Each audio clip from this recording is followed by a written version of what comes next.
Hi, welcome back, guys. This is your friend, the Momo Fanfics, back with the amazing fanfiction. This is series of Who Became the One True Hero. This is a superhuman society where 80% of the population possesses some uncanny ability called a quirk. Society fell into chaos amongst the rise of these new abilities, which changed the concept of what it meant to even be human. We call those who use their quirks for the sake of peace and order heroes. My name is Izuku Midoriya, and it's always been my dream to be a hero. Unfortunately for me, I fall into the 20% known as quirkless. However, I didn't let that stop me from reaching my dream. I became a hero, one that changed the world, society, and the concept of the word. This is the story of how I became the one true hero. An adorable little cinnamon roll of a 5-year boy sits in a chair in front of a computer as he excitedly waits for his mother to play his favorite video. It was the debut of the greatest hero in the world, All Might saving dozens of injured civilians from a massive fire. Ha ha ha ha, fear, not citizens' hope has arrived. Because I am here. All Might is the coolest in the universe. An excited Izuku shouted. I'm gonna be a hero just like All Might when I get my quirk, no matter what it is. Sorry kid, it's not gonna happen, says Dr. Yujiko quite bluntly. Are you sure? Says Izuku's stunned mother Inko. Yujiko goes on to explain the various tests done on Izuku, as well as the physical indicators that tell whether someone has a quirk or not. Izuku's X-rays, showing that he has a double-jointed pinky toe, meaning he's in the 20% of today's population, and that it's very unlikely that he will ever manifest a quirk. Inko, upon taking in this news, can only look down at her son, whose face while smiling was in complete and utter shock. She could only imagine the feelings going through him at the moment. After thanking the doctor for his time, she and Izuku head home, the latter of whom remained quiet as a mouse. The Midoriya residence that night. Inko was still having a hard time processing the events of today.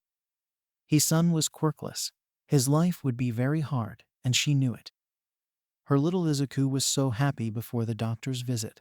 He had hardly said 2 words at dinner, and just the sadness in his eyes was unbearable to her. She called her husband in America and told him. He promised that he would be home to visit in 2 weeks, and that they will get through this as a family. Izuku, while typically loving phone calls with his dad, where Hisashi would tell him about various American heroes he'd seen take down villains, and Izuku would tell him about his day, but mostly talk about All Might. But today was not one of those days. Inko sees a light coming from Izuku's room, and she goes in, seeing her son watching his favorite video. He's smiling, Mom, said a tearful Izuku as he faced his mother. He's always smiling no matter how bad things get. Do you think I can be a hero too? The question carrying clear desperation. Inko could just stand there, taking a moment to ponder her next words. Her son's entire world was crumbling. He would never have the power of a quirk. Could he realistically save people with a smile and do the right thing by others as she's begun teaching him? Could he? She was his mother, and more than anything she only wants to protect him. But the world he wants to enter is very dangerous, even more so for people like him. Having gathered herself, she answers her son. Yes, yes you can, Izuku. Her own stream of tears falling now. But you're quirkless, so it's going to be very, very, very hard for you. If it's what you want, then you have to promise me you'll work really, really hard so that I won't worry about you. Her words also carry a hint of desperation. Izuku, taking in his mother's words and turning back to the paused screen of All Might's smiling face. She believed in him. His mother believed in him. He might not ever have a cool quirk like Kaken, but he was going to work harder than anyone to make up for it. He was going to be a hero just like his idol. He was going to save people and make them feel safe in the same way he did. Mom, I promise I'll work hard so that you don't have to worry about me, Izuku said with new determination. I'll save people with a fearless smile just like All Might. And I'll always treat people good and do the right thing. Inko wasn't expecting that last sentence. But she remembered Hisashi saying almost those exact words on their last video chat. Flashback. Izuku sits in Inko's lap as she prepares a video chat with Hisashi, who should just be getting off work. Hisashi's face appears on the screen. "Hey love, what's up mini-man?" "Hey honey." "Hi dad." "So how are things going on the whole home front?" Hisashi asked. "We're doing pretty fine over here, wishing you were here though," said Inko. "You know I'll be home before you know it love," Hisashi charmed. "Hey dad, what kind of quirk do you think I'll have?" "Probably a combo of me and your mom." "Why?" Inko sighed. "He's actually the only kid in his class who hasn't manifested a quirk yet." Hayashi smiled. "Izuku, what does a hero do?" Izuku took no time to think about his father's words and simply blurted, "A hero saves people dad." Hisashi, happy to hear his answer, continued, "That's right, but why?" Izuku took a second to ponder this question, but all he could come up with was, "Because that's what a hero does," he said almost sheepishly, as if this question had a right answer. "Izuku, a hero is someone who does the right thing because it's the right thing to do, regardless of whatever quirk you have or what you'll gain. If you treat people kindly and always try to do the right thing, you can call yourself a hero." End flashback. Inko and Izuku remain in his room, holding each other in a warm embrace, unsure of what's to come, but prepared to face it together. 2 years later on a playground. "Stop. You're making him cry, Kaken. If you don't stop, I'll stop you myself," Izuku said, standing his ground despite being visibly scared. A sinister grin slowly spreads across the face of an explosive ash-blonde boy. Quirkless Deku still trying to play hero. His lackeys behind him also smiling while activating their quirks. One extends his fingers while the other sprouts bat-like wings from his back, floating about a meter off the ground. The blonde-haired boy slams his fist into his palm, causing a small explosion. "What did he even do, Kaken?" asked Izuku, wanting to avoid violence. "He took the last melon soda at lunch, so I'm gonna kick his ass for it," Bakugo states with complete seriousness. "I'm not gonna let you hurt him over something so petty. Just walk away, Kaken, it's not that serious." "So now you think you're better than me?" Bakugo roared. "I didn't say that. You just can't hurt people or petty reasons." They all lung at the greenette. Izuku, having a hobby of studying quirks, as well having been on the receiving end of Kaken's explosions for years, grabs his right arm, pulls him over his shoulder, and slams him. With the wind taken out of Kaken for the moment, Izuku reacts just in time to see long fingers trying to grab him. He sidesteps and jumps back faster than the kid expected, because in the next moment he's sent flying back from a kick to the gut. Izuku then looks up for the winged kid, but he's floating about 10 feet up, clearly second-guessing coming down to fight Izuku. The kid looks just past him, and Izuku turns around to Kaken coming at him. He just barely puts his guard up to block the explosion. Izuku is sent back from the shockwave of the blast. "You got a lot of nerve throwing me like that, Deku," the blonde said with venom. "If I'm gonna be a hero, I can't let someone get hurt when I can help them," said Izuku, trying to hold on to his little confidence. "It doesn't matter if you help, because you'll never beat me, you quirkless loser," yelled the explosive boy as his hands began to spark. They rush each other. Aftermath. Izuku lays on the ground covered in burns and tattered clothes. He lost, but he didn't give up. He just needed to work harder. For the past 2 years since his quirkless diagnosis, Izuku had spent much time searching the internet for various self-defense techniques, as well as strength training exercises. With all that he's taught himself, he did fine today despite his injuries. Couple that with the numerous bruises and busted lip on Kaken, and this was a victory in its own way. The kid he saved even thanked him and helped him up. He made his way home, and when Inko saw him, unsurprisingly, she wasn't happy. But upon hearing he got these injuries protecting someone else from Katsuki, she was more proud of her little hero. She had actually been waiting for him to come home for a while now because she had a surprise for him. "Izuku, guess what? I finally found a place where you can study martial arts. Yeah, I've been teaching myself, but I finally get to learn from a real master. Where is it? What kind of dojo is it? Slow down. First off, it's called the Rising Sky Dojo, and there are several martial arts disciplines you can learn there. Inko said, excited for her son to begin learning. I was going to take you there now to meet with the masters, but with you looking like this. No, now, let's go now. Izuku yelled, more out of excitement than anger.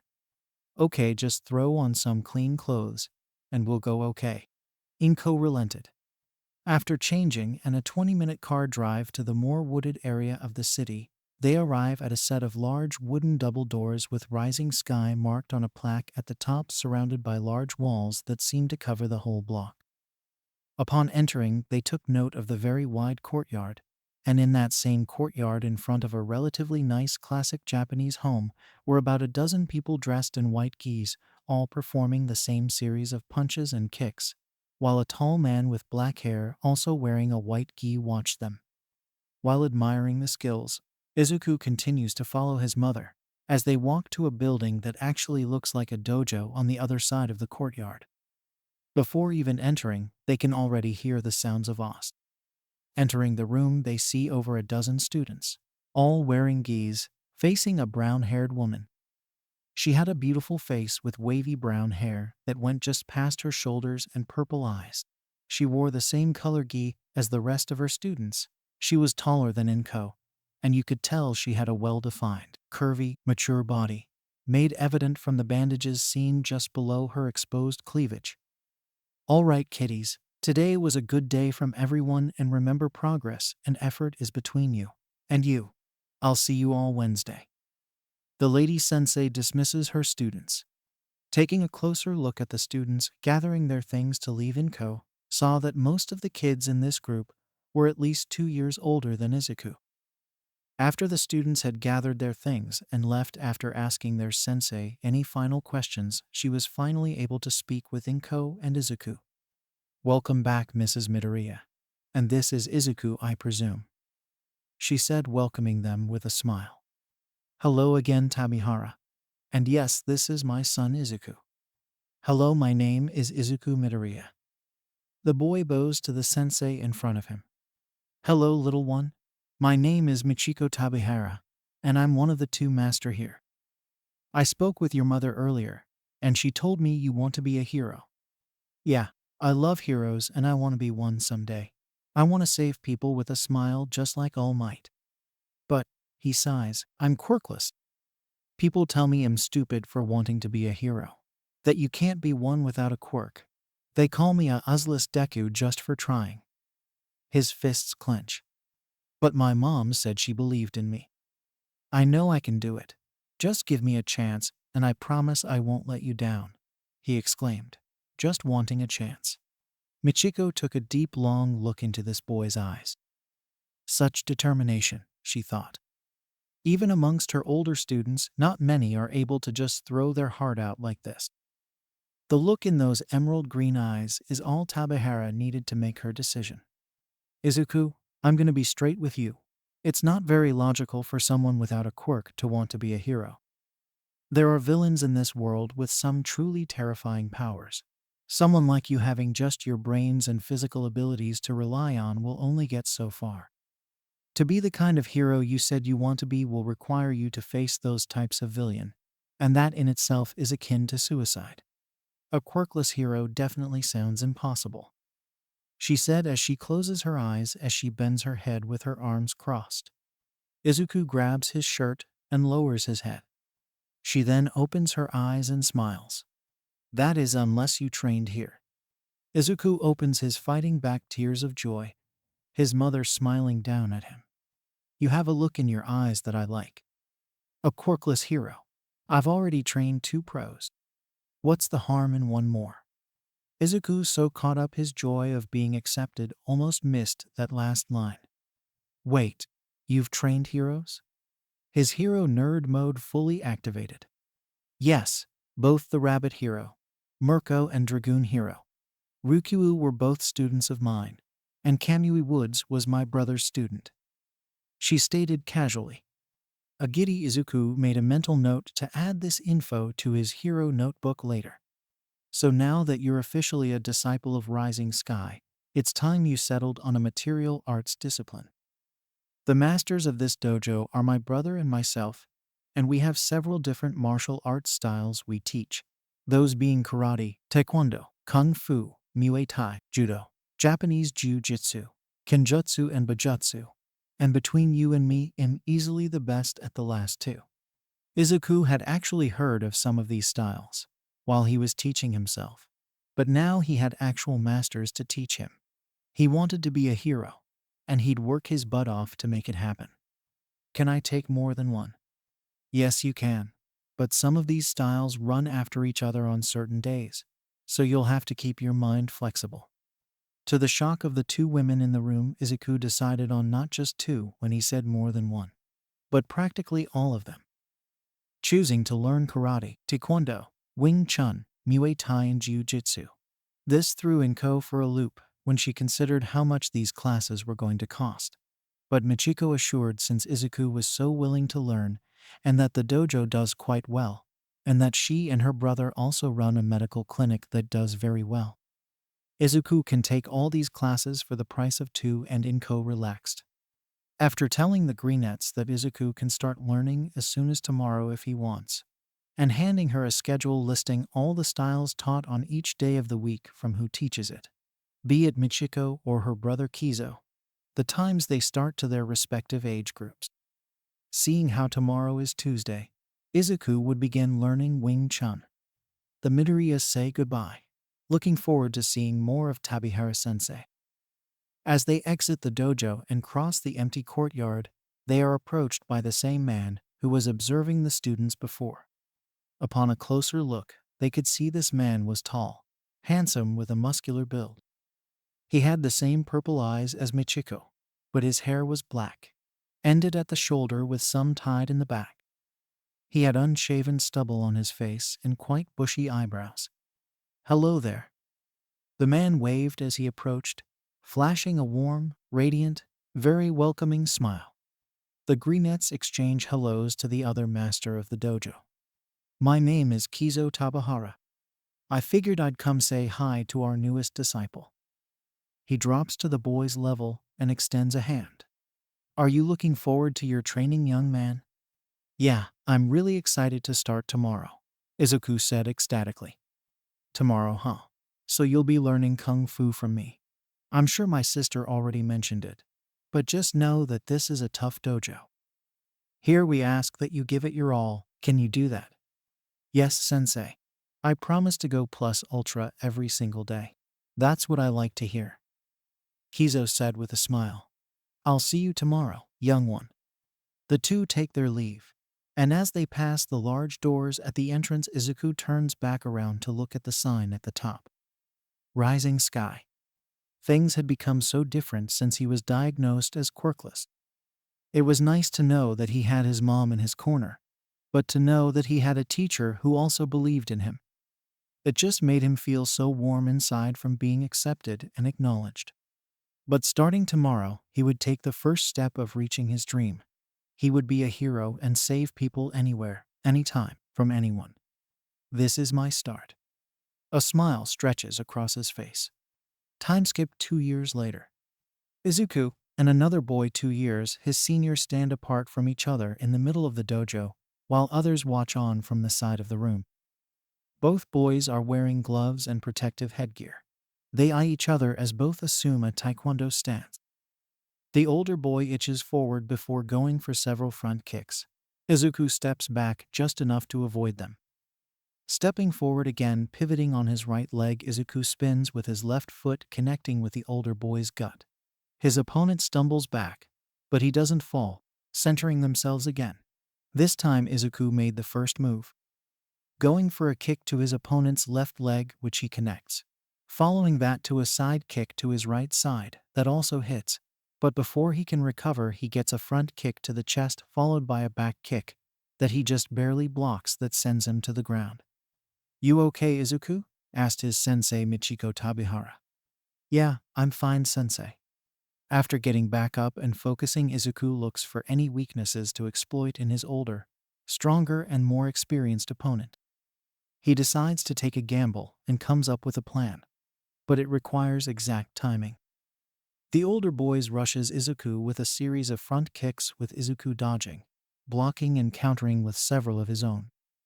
Getting the distance he needed when his opponent's last left kick missed. After bringing his leg back, Izuku connects with a roundhouse kick to his left side. His opponent stunned yet undeterred to stop the fight. He switches his footing, bringing his right foot forward. This was the moment Izuku had been waiting for. The older boy, as he expected, was about to do a high kick. Before he could even lift his leg, Izuku had gone into a spin, his left foot connecting with the older boy's face. He goes down and Tabihara-sensei goes to check on him. Ryuchai, are you okay?" she asked, concerned for her student. The brown-haired boy gets up, his head still shaking after that one, but otherwise okay. Izuku even goes over, extending a hand to the boy to help him up, which he accepts, at the moment ignoring the frustration that he lost to someone younger than him. The two bow, thanking each other for the spar, and head back to the rest of the class. "Okay, my little piggies, that'll do for today. Take what you've learned from your individual spars, as well as those of your sibling students. Always remember, it's important to keep your tools sharp. No matter how good you are, there is always room for improvement. And as for the sparring, keep in mind iron sharpens iron, and the same is true here." "Us," says the whole class. The students of Taekwondo had gathered their things and prepared to leave for the day, but there was usually one who always stayed behind, going to the outdoor training area at the far end of the courtyard to practice everything he'd learned that day for nearly 2 hours after the others left. This is something Izuku Midoriya had done practically every day since he became a disciple, taking every moment he can to drill the lessons, forms, moves, and philosophies of the numerous martial arts he was learning. Not a single day went by that he didn't do any martial arts training. Many of the disciplines ran back to back, usually twice a week. Monday and Wednesday were karate for an hour, and then taekwondo. Tuesday and Thursday were all kung fu. Wednesday and Friday he trained in Muay Thai and Jiu-Jitsu. Saturdays he would come to the dojo to train alone and just use the equipment, sometimes in the training hall dubbed the Bone-Breaking Factory. It's a building on the east side of the compound. It's full of machines, obstacles, and contraptions specifically designed to train the body in the most intense ways imaginable. Sunday, he would go to his personal training spot in the woods by a flowing river. There he could spend all day practicing his martial arts and meditating. Just the serenity and seclusion of this area made it really easy to focus and calm his mind. Or he would go to the outdoor training area that was right down from the dojo, where there were wooden posts, to pull up bars for various strength training exercises. Sometimes his two senseis would be sadists and make him run insane laps through the large forested area behind the property. Izuku was actually surprised to see how much land there was out here. The entrance and the courtyard, though wide, didn't show how big this place is. The main house is the large 2-floor traditional Japanese home he first saw when he came here. That's where his masters live. Right behind that is a dormitory house for any guest and students. It has showers and 20 bedrooms. During the summer break, students have the option of living at the dojo, where they live, eat, breathe, and sleep martial arts. Izuku had been one of those for the past 2 summers, and it was always an unforgettable experience despite the brutal training. The actual dojo is on the west side, and it's where he does most of his training. It's a traditional-looking building with a wide, flat interior with tatami mats. The names of various students who have completed their training in a discipline are on the wall. The 3 that stand out are Shinji Nishia, Rumi Usajima, and Ruko Tatsuma. There's also an office in the back where the masters handle business. On the east side of the property, there is a large forested area that goes for miles. There's actually a river and a natural hot spring that he and some of the other students would sneak off to when they were living at the dojo in the summer. When Izuku made it to the training area, he immediately went into a karate stance and began to practice his moves. taking everything he's learned so far on top of what he learned today and incorporating it into every strike and repeat it. 40 minutes later, he switched to taekwondo and repeated the same process. In these moments when it was just him and his effort, he couldn't help but feel he gets a little stronger every time. His life has changed so much since he came here, every single day working towards his goal of being a hero. He knows full well he's nowhere near where he needs to be, but he will never stop working in the pursuit of this goal. 1 year later, after 3 years of training, a now 10-year-old Izuku's skills are coming through sharply. His reflexes, technique, senses, and overall power are far beyond that of a normal 10-year-old. His lean, muscular body being a clear indicator for that. He was by far the strongest student of his age at the dojo. It's gotten to the point that Izuku can only spar against those 2-3 years older than him in order to benefit from fighting another person. Now that he's 10 and quite physically developed, his masters decided to amp up his training. With his dedication, eagerness, and willingness to learn and constantly get better and stronger, not for his sake, but to be the hero he wants to be, it's no surprise he became their one disciple. Michiko had decided to teach him some long-forgotten techniques to increase your speed. Apparently, with enough training, you can move at supersonic speeds just by kicking yourself hard enough off the ground. And it was a technique she learned from a ninja when she was young. Kizo was more focused on improving his overall agility and dexterity. From doing acrobatics akin to monkey-style kung fu to many hours of training on the Wing Chun spinning dummies and the bone-breaking hole. The pain and soreness of every day was something he'd gotten used to. But with this new training, it's taking some time to adjust, but he was happy nonetheless. Izuku, his mother asked. Yes, Mom. How have things been at school? Fine. I got another on my test today. I'm actually at the top of my class according to my teacher. Well, that's actually what I wanted to talk to you about. How would you feel about taking advanced courses? I'm not against it, but it depends on what the classes are. I'm perfectly fine staying on the normal track. But if the classes aren't beneficial to me being a hero, I'm not interested. By the way, I wanted to start a new morning routine before school. Nothing too intense, just something to wake me up quicker and get me ready for school. Don't you think you're maybe overdoing it a little? I support you fully, but don't you think you're pushing your body too hard? You did say the masters stepped up your training. Inko asked, slightly concerned. It's a warm-up compared to what the masters have me do, he said, holding back a laugh. It's only 100 push-ups, sit-ups, squats, and a 10-kilometer run. I'll add more to it over time, but this is just a warm-up. Just don't push it too hard, okay? I won't, Mom, he says with a smile. It's been a full year since Izuku's new training with the masters on top of his morning routine, and in the beginning it was complete agony. He had his usual training in his disciplines twice a week, spent over an hour practicing and refining what he learned after each lesson, and then he had training with the masters. He had grasped the basics of Michiko's super speed technique pretty quickly.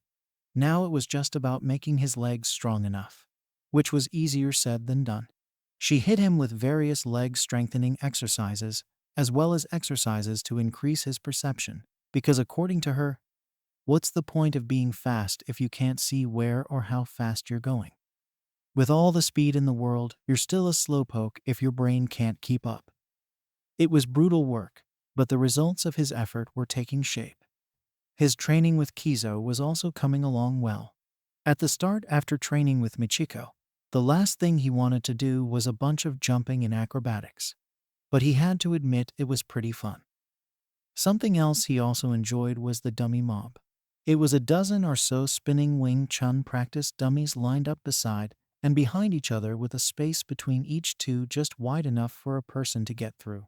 The key is to hit, block, and counter the dummies to make it through the other side without getting pummeled, hit in the nuts, or losing a tooth. The latter almost happening on more than one occasion, and he's taken his fair share of nut shots because a countering kick was too slow. Regardless of the pain after each and every day, Izuku embraces every second of it. never once complaining and looking forward to the next day with a smile. Izuku Midoriya, now 11 years old, had come a very long way in the 4 years he'd been training at Rising Sky. While not a black belt in any of his disciplines, he was more than able to hold his own against students who were and even beat them. He's been on quite the roll as of late, as he hasn't lost a spar in over a year. And it's even more impressive considering he only fights those 2-3 years older than him. In every discipline he studied by now, he was the most skilled person in each class, and everyone knew it. The quirkless boy has defeated so many of his senpai that many of them grew a new respect for him. Some of them admittedly laughed when he told them we wanted to be a hero. But after facing him, many of them realized he just may be able to do it. This was the general thought of most of those who knew of his condition. But there was one who definitely didn't share that sentiment. It's Wednesday in Michiko Tabahara's karate class. Izuku and another boy, Akaza Soyama, age 14, takes dances. Akaza is a muscular boy with short pink hair that's fluffed out with yellow eyes. The two eye the other for a good 5 seconds before slowly itching towards each other.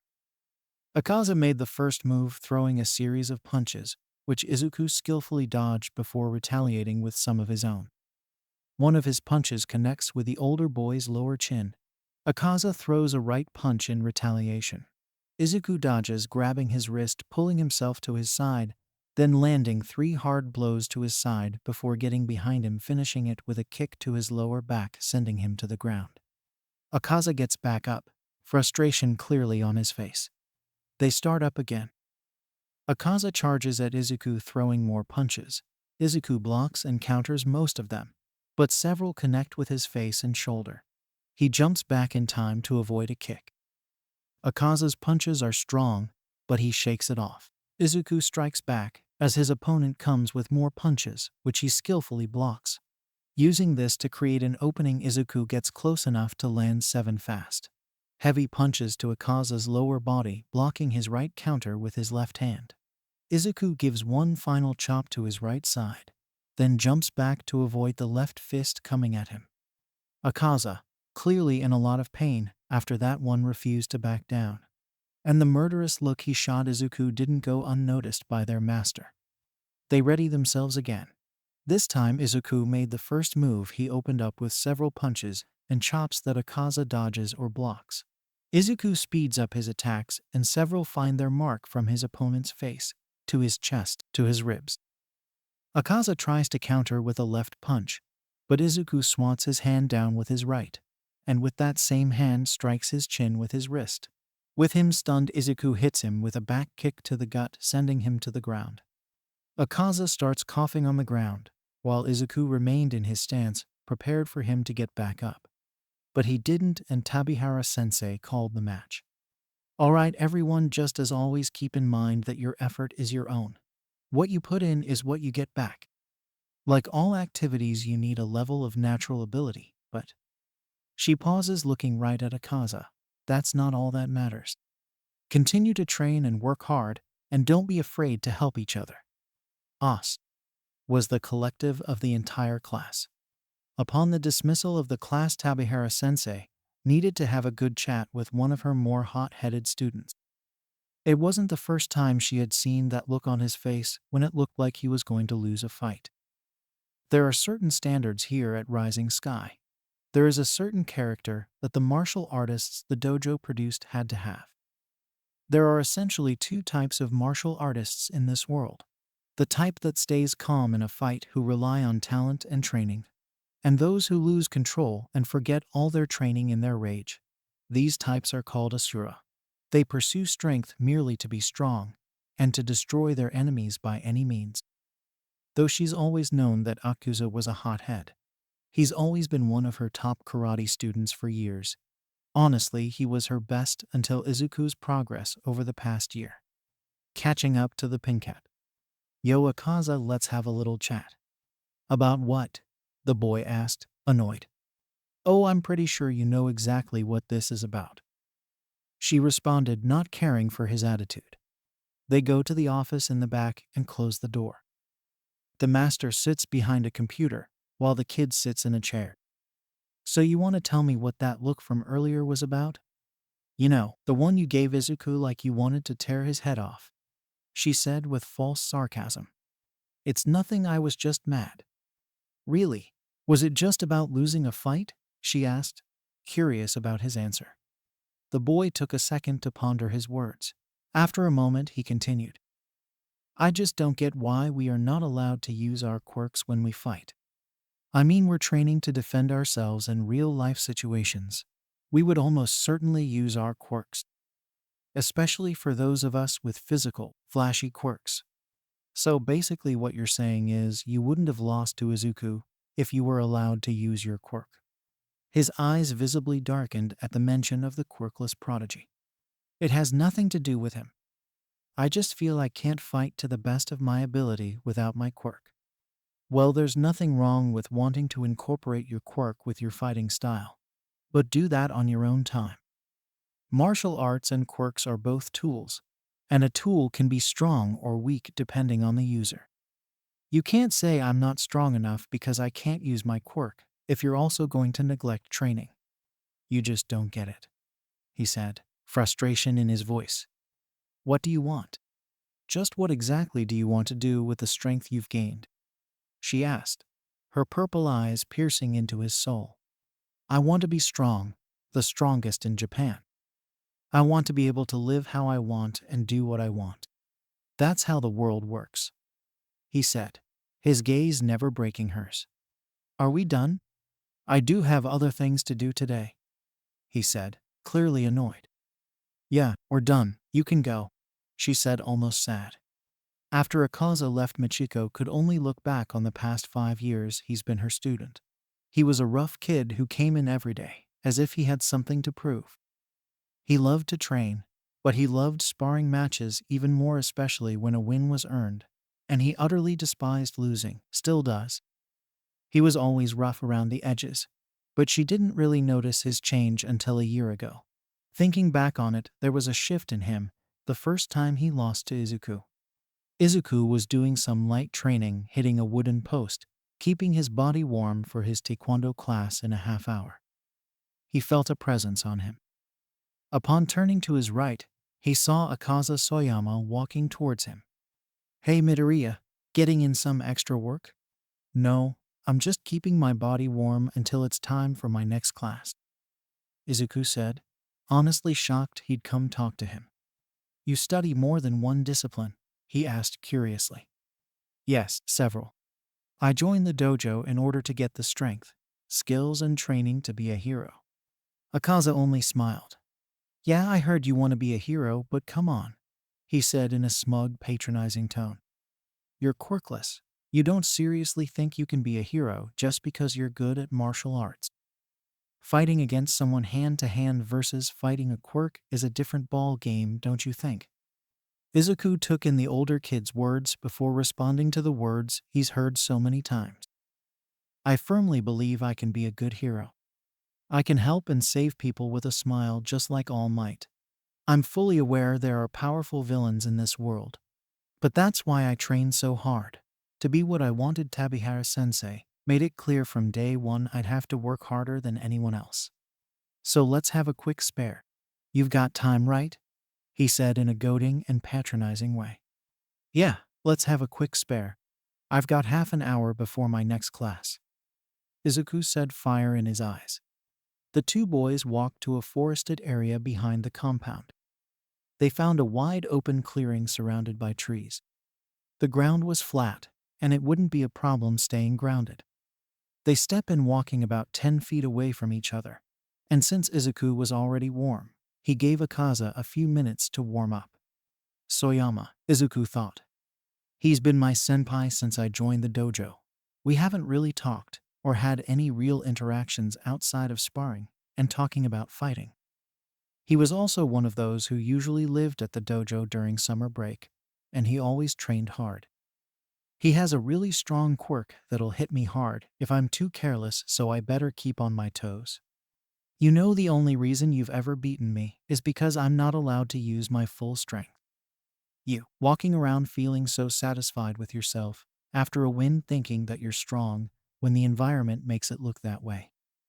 when in actuality you're just a quirkless weakling. Weakness completely disgusts me. The weak have no rights.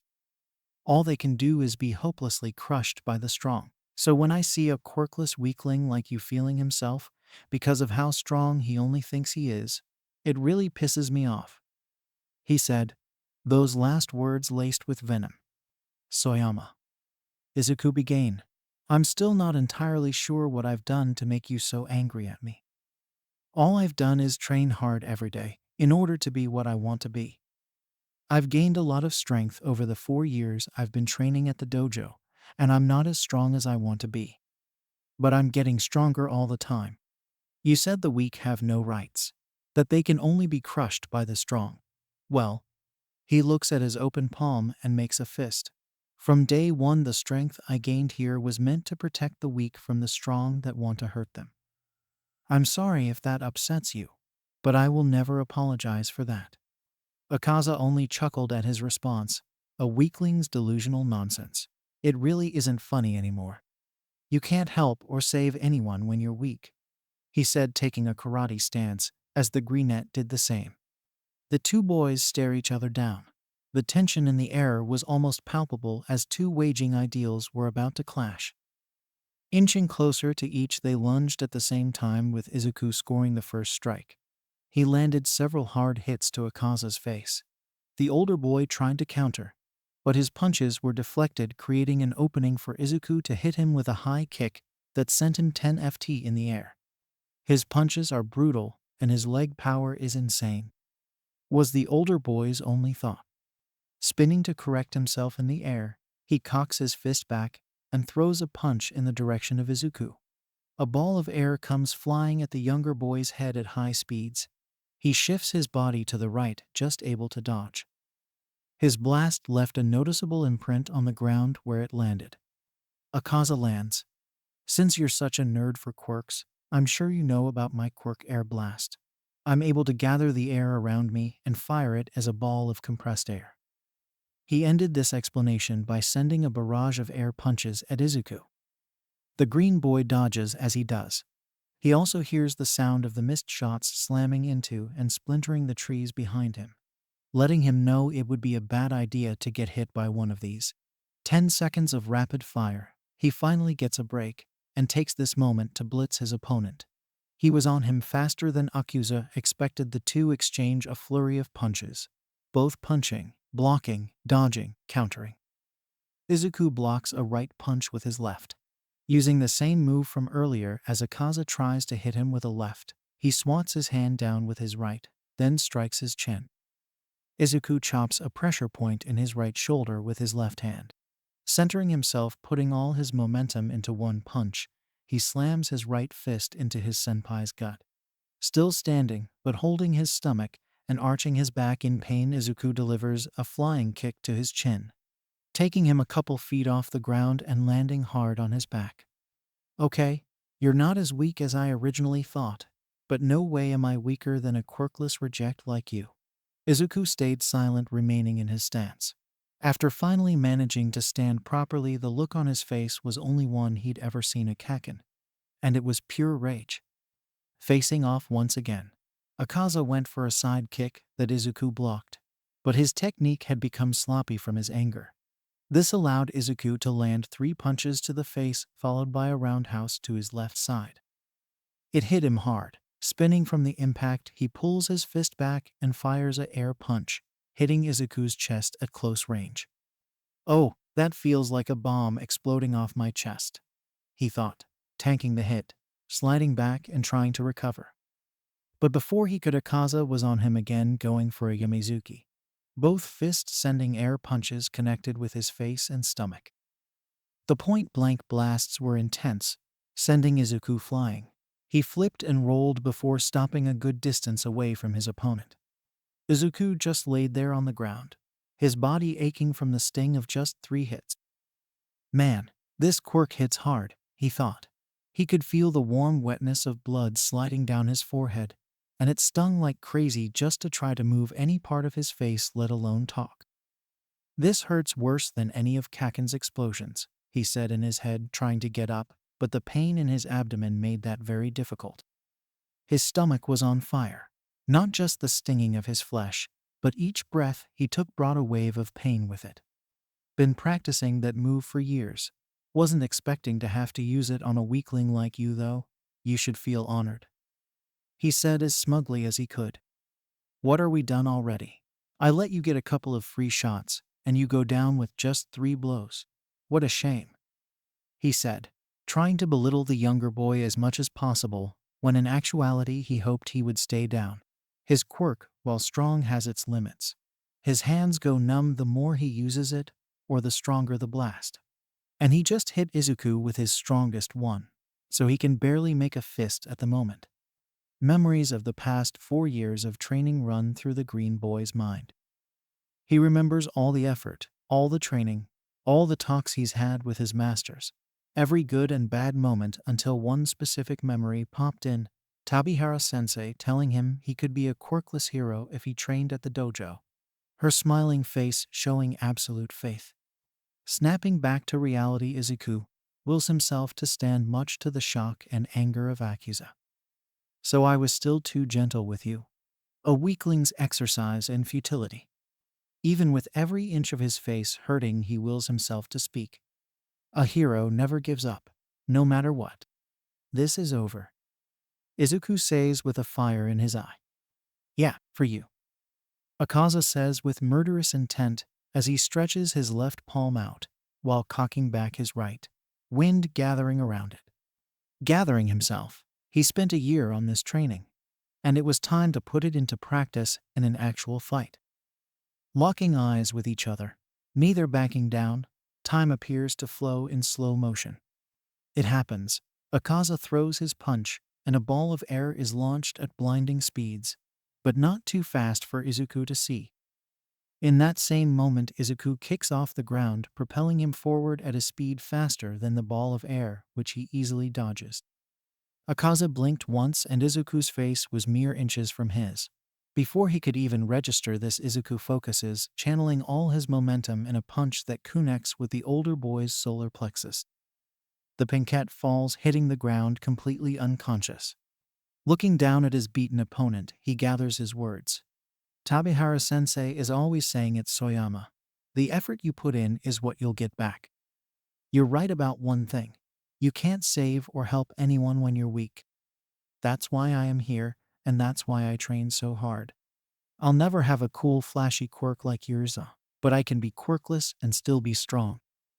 Being strong doesn't give you the right to beat down on others, and I hope one day you realize that. Well said, Izuku. A new voice chimed in from out of nowhere. Dropping down from a nearby tree came the form of Master Kizo. Sensei, a surprised Izuku stated. How long have you been here? From the beginning. I've been watching your entire exchange. I wanted to see how this turned out. Also, a master has no place interfering in their students' fight. It wasn't a fight. It was just a sparring match that got out of hand. It's cute that you think that. The master stated before popping Izuku in the chest. Ooh. Now come on. Let's get both of you to the clinic. Kizo stated in a calm yet serious tone, leaving no chance for debate. Throwing Akaza on his shoulders, the trio walks to the medical clinic, ran by the masters that was just down the block from the compound. Izuku, with the exception of a decent cut on his forehead, was relatively okay. The master treated the cut, gave him some painkillers, and sent him to taekwondo training. After Izuku left, Akusa woke up, and upon remembering the past events, the only emotion on his face was that of complete anger. I lost. How did I lose? He angrily questioned himself through gritted teeth. Various ways. Kizo casually stated as he entered the room. You've got numerous bruises and contusions. You're lucky you're so tough. That kick could have fractured your chin. The master's words made the gears in his head turn, leading to a realization that made him angrier. You were watching. I was. I also heard everything you said. Do you want to explain yourself? He said in a serious, calm tone. All I did was speak the truth and try to make that idiot realize how weak he really is. And yet, Who is the one in here covered in injuries after their loss? Whatever, he just got lucky, he said with venom as his eyes still excluded anger. Is that so? Well, your injuries aren't that serious, so you're free to go. Akaza gets up to leave the room, but as he gets to the door, by the way, you're expelled from Rising Sky, never return, Kizo said, his tone still calm yet serious. Akaza turns around to look at the master with a narrow expression that is neither shocked nor angry. Any reason why? We don't condone your time here, and the path you're choosing to walk for yourself is one we can neither guide you on or watch over you from. Their eyes make contact one final time before the boy leaves, never to return. Aldera Elementary. It was the final day of classes before summer break, and all the kids were looking forward to moving on to having fun in the sun. And as for one final assignment, the students in one particular homeroom had to stand in front of the class and say what they wanted to be when they grew up. While some said doctors, teachers, mangakas, there was an unsurprising number of those who said heroes. While that wasn't too shocking, the declaration of one student left the class in a roar of laughter despite the teacher's protest. My name is Izuku Midoriya, and I'm going to be a hero, he said with a wave of enthusiasm. He kept that even in the face of his classmates' resounding laughter at his goals as he returned to his seat. All right, everyone, I'll see you all in the new semester. Have fun and enjoy your break, their teacher stated before dismissing the class. Can you believe what Deku said in class today? That idiot is still going on about being a hero. One of Bakugu's lackeys, Hashiga, mentioned as a group of 4 were walking down the street after leaving school. He doesn't have quirk, but still says stupid things like that. Actually, it's getting kind of sad, Teseki said. That quirkless loser's gonna learn one of these days. The only one who's gonna go to the best hero school around is me. He's got a lot of nerve putting himself on the same level as me, said a arrogant Katsuki Bakugu. I don't know, Tsubasa chimed in. He might not be so weak after all. What the hell are you talking about? Katsuki demanded to know. I mean, I was walking with my parents through the trail in the park a few days ago, and I saw him in a clearing off the trail practicing fighting moves. He looked really serious while he was doing it too. This time it was Hashiga's turn to speak. Now that you mention it, I've seen him down there too. But he wasn't doing fighting moves, he was sitting crisscross like an idiot. So the useless Deku thinks he can fight now. Bakugu's lips forming a devilish grin. Let me see for myself. Show me where you saw him. Izuku, while normally would be at the dojo, his masters had to take a trip out of town, and so all classes were cancelled for today. That was why he was here at his personal training spot. Just because he wouldn't learn anything new today wasn't an excuse to not practice at all. So here he was practicing his Muay Thai and Jiu-Jitsu techniques. He was getting in the zone with his warm-up exercises, and every jab, knee and elbow strike felt great. They were fast and hard-hitting, and his kicks were even more so. His mind was calm. The sound of the flowing stream close by and the tranquility it brought continued to make this the perfect training spot. His own little sanctuary, until it wasn't. Oi Deku, came a voice that the Greenette knew all too well. Turning around, he could see Kaken, Teseki, Hashiga, and Tsubasa coming down the hill towards him. I was so focused on my training, I didn't even hear them coming, Izuku thought, upset with himself. Hey everyone, what's up? So, here you come down here to practice fighting moves, Kaken said mockingly. Well, it's not just my moves, I also like to come down here to meditate. This is a very tranquil spot. Why do you practice down here anyway? Hashiga asked. Didn't you just hear me say that it's a tranquil spot? He meant, why are you training at all, you useless nerd? Bakugu said, shooting an angry glare at him. Why else would I be training? So I can be strong enough to be a hero. I'm strong now, but I've got a long way to go. The training during summer break is always intense, but when I'm done, I'll be way stronger than I am now. Tag, you, strong, What the hell are you even talking about, Deku? No way in hell is a quirkless loser like you strong. Let's be honest, you've been practicing in secret for who knows how long because you think you'll somehow beat me. Guess what, nerd? Your quirkless ass will never match up to me, he smugly yelled. But if you think you can, come on and try it. His hands now forming tiny explosions. Izuku could only look at his once childhood friend. How does my training to be stronger have anything to do with you? All four boys looked at the brunette in shock, especially the explosive blonde. The hell you just say to me, Deku? Like I said, Kaken, how does my training to be stronger have anything to do with you? The brunette repeated his previous words with a calm voice and expression. I started on this journey to gain the necessary strength and skill to be a hero. Everything I've acquired up till now was for that goal. None of it was for the purpose of beating someone else, or showing how great I am. Bakugo was fuming at that response. You think you're better than me, don't you, Deku? I didn't say that. You came down here to try to pick a fight, because you heard I've been training, and you need to satiate your ego. But that's not something I have any interest in doing myself. The blonde had had enough of the Deku's mouth. He charged at the boy, firing off an explosion with his right hand. It all happened so fast. Izuku sidesteps with the blast, completely missing him, and using the momentum of Kachan's attack, he grabs his wrist with his right hand, hooks his arm past his elbow with his left. He gives him a little spin before sweeping both his legs and slamming him hard on the ground, still holding his right arm. Kaken, this is stupid, why did you attack me? The pain to his pride and body still reeling, he uses another explosion, forcing Izuku to let go. So all you can still do is body throws. Far from it. But we don't need to fight, Kaken, it's pointless. The blonde rushes again, letting off a flurry of explosions when he got within range. He was so busy, in fact, he didn't notice the other boy about to launch himself from a tree on his left side.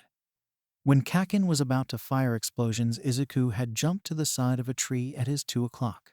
He was so fast that not one of the 4 other boys present saw it. Kicking off the tree, he goes flying at the unsuspecting Kaken.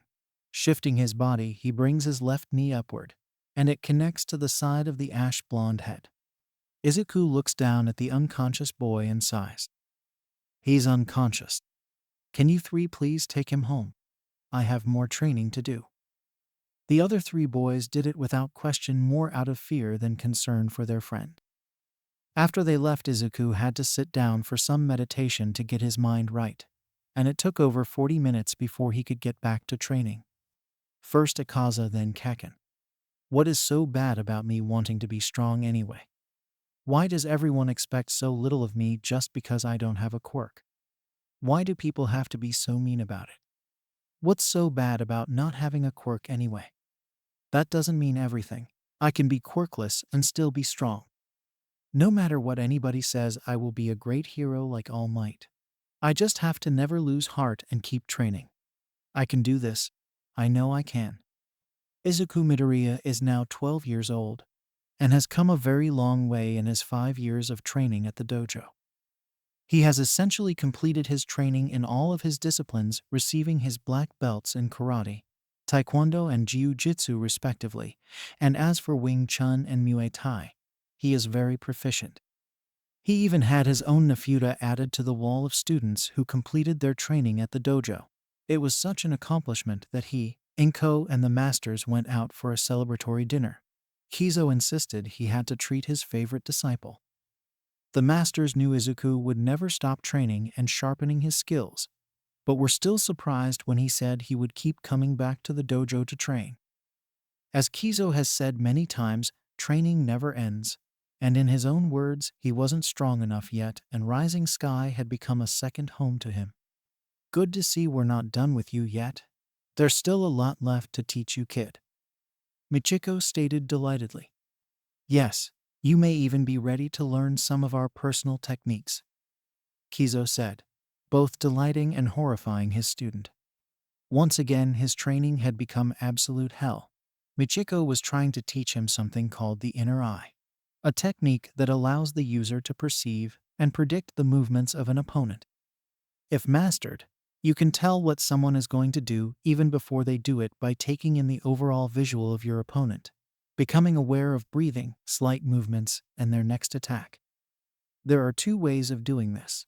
The first is to keep a calm mind and read your opponent. The second way is mentally hyping yourself to read an opponent.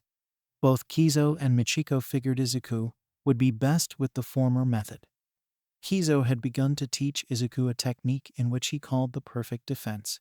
It's called the Seikyuken, and it's a very handy and valuable technique to know. The principle involves controlling the entire radius around one's arms, basically making a spherical shield around the user. Controlling everything in that radius makes for excellent offense and defense, and there are 10 levels to learning it. Izuku added these new regimens to his training, though he knew it would be tough. But what was new about that? Crack. 31, crack. 32, crack. 33, Izuku, now 13 years old, was doing one of his usual training exercises. He was doing one-armed push-ups while his arms and legs were balancing on 2-foot posts, while Kizo used a small bamboo stick to swat at his arm and knock him off his balance at unpredictable times. This was a form of training he's done many times, but as of the past few weeks his entire body has been acting weird. 50. Izuku, having finished 50 reps with each hand and dodged all of Kizo's swings, it was time to move on to training with Michiko. Today she had the usual, using cones and having him jet from one to another at various angles and tossing in one or several balls to make him catch before they hit the ground. His training had once again stepped up, and his morning routine had become harder as well. Now he was doing 300 push-ups, sit-ups, squats, and a 25 kilometers run. It was harder when he lived at the dojo during breaks, because they would make him train with weights and Kizo would join him on his run, but not in a running partner kind of way. More of a tying a big tire to Izuku, while Kizo sat on it as he ran kind of way. He hadn't acclimated to the new routine, but rolled with it anyway because according to his master, it was a hell he brought upon himself. After finishing his training for the day, Izuku's body was in complete agony, and while he normally welcomed it, the intense pain that ran through his body with every movement he made just made it hard to even function. But he was still moving his body somehow. It was almost as if he were a ghost. He keeps moving despite the pain he's in, but it's like he doesn't feel it. Cough, cough. He buries his face into his arm, taking note of the blood stains on his shirt. This had become another recurring oddity over the past couple of weeks. Flashback 2 months ago. Izuku was currently doing a rather unorthodox exercise. He was walking upside down across the edges of several giant pots, and doing an upside down push-up at the center of each, while Michiko sat crisscrossed on his feet. He had done 9 laps of this already, and he had 11 more to go, but when he went for a push-up to end his 10th lap, it happened. Crack. The teacher sitting on his feet noticed as every time Izuku went for another rep, she would hear the same cracking sound. His reps also seemed to be getting harder, but she figured it was just because she was sitting on him, and they increased his laps. She took note of how she still heard the cracking sound while she ran Izuku through his speed drills. Her student insisted he was fine, so she left it alone that day. But the next day when he was training with Kizo, Izuku was doing full upside-down sit-ups, while his teacher fans a small fire below him. 100 inches, Izuku said, flipping himself off the bar to face his sensei. So you want to go fishing? I can move on to the next level of learning the Seikyuken. I just need to cough, cough, cough. Izuku instinctively buries his face in his arm and is shocked by what he sees on his shirt. That can't be good, said a wide-eyed Izuku, turning to face his master. What is it? Kizo asked, concerned among seeing the blood on his student. They immediately went down to the clinic, though Izuku said he was fine. His teacher wasn't taking any chances and forced him to do a CT scan, which surprisingly showed no internal bleeding, and he isn't showing any symptoms of known diseases, so they dropped it and got back to training. They went to the river to catch fish as part of his Seikyuken training. 2 days later, Izuku is doing some co-training with his masters. He is currently on a post doing one-legged squats, while holding two heavy jars with his hands fully stretched out to the sides, while his masters look at him worriedly. Not because he started struggling after his 30th rep, but because of the very concerning cracking sound they were hearing on every rep. Crack. 39, crack, 40, crack, 41. Izuku grunted as continued his workout. Michiko looks to her brother saying what's been on her mind for the last few minutes. You'd know better than me so? Is it normal for his bone to be cracking like that? And even more so, should they be this loud for us to hear them? No, it isn't. And no, they should not. But Izuku says he's fine, and I've inspected him and given him an X-ray, and there is nothing wrong with his bones or joints. He said casually, still unable to make sense of his disciple's changes. After finishing his 50th rep, Izuku drops down from the post, letting the pain have him as he falls on his back. You okay, kid? Yes, sensei. Just need to lay here for a while. Rest is good. But the cracking noises and the coughing up blood don't concern you at all. Not that it's not concerning, I just feel fine. I'm in pain all the time, but it's a good kind of pain. I don't mind it. It just means I'm getting stronger. Kizo could only chuckle and smile at that response. Yeah, sure. Let's just chalk this up to you being on the verge of breaking your limits.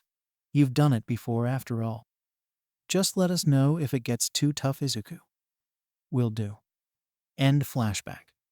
Izuku was currently sitting in the main house with his two masters, having some tea and relaxing after a long day of training. Today he did something he didn't do too often, which was having a sparring match with one of his teachers. Michiko beat the crap out of him under the guise that it was training for his inner eye. But she was too fast and hit him way too hard for him to predict any of her movements. He was also covered in several bee stings on his body from his Seikyoken training.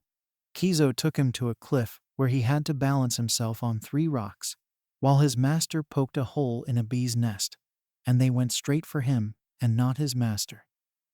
Dodging the bees was part of the training. This was a very long day. Izuku, taking a sip of tea, looked at Kizo. Master, I know you said as far as my disciplines go there's nothing else to learn, but do you think there is anything I'm still missing? Kizo took in his student's words, actually surprised this question came up, and the fact that it took so long. Izuku, admittedly I'm surprised we're even having this conversation, especially considering how long we've been training together. At this point, if there's anything you're missing, it would be your own style. My own style. Yes, your own style. Despite the fact that you've learned several martial arts, you still don't have your own style. You tend to use your disciplines interchangeably when you should invent a style suited for you that incorporates everything you've learned. Izuku thinks back to all the training he's done for the past 6 years and ponders what his style could be. It sounds pretty hard. No, it's actually really easy, Kizo bluntly stated before taking a sip of tea. Wait, really? The boy asked, shocked. Yes, came in a voice he registered as Michiko's, and then came the pain. Because with all that you've been learning from day one, inventing your own style would have been so laughably simple, it's frustrating you haven't done it by now. The brown-haired woman stated as she continued hitting him with a bokken. Okay, I'm sorry, I'll get on it, he pleaded, shielding his head, while Kizo smiles watching this madness unfold. 1 week later. Just as the masters said, the training to create his own style was incredibly easy, and training and sparring with the masters made it even easier. He now has his own fighting style that incorporates all his disciplines, and according to Kizo, he's close to finding his Seikyoken. That's why he's here training in the woods behind the compound, perfecting his form to its utmost brilliance. The pain of each day has faded a bit. The cracking in his bone has stopped, and Hasner coughed up blood in a while, so safe to say he got over whatever that was about.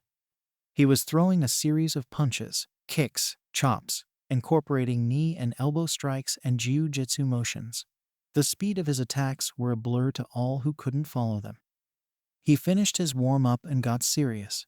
Using some image training, he threw attacks as if he were actually fighting someone. He attacked, blocked, and countered his mind opponent. Then going for a finishing punch with all his strength, what happened next shocked him. Boom! A shockwave blasted from his fist, the wind pressure tearing through the forest in front of him, uprooting trees and leaving a scar of destruction that stretched for at least 60 meters.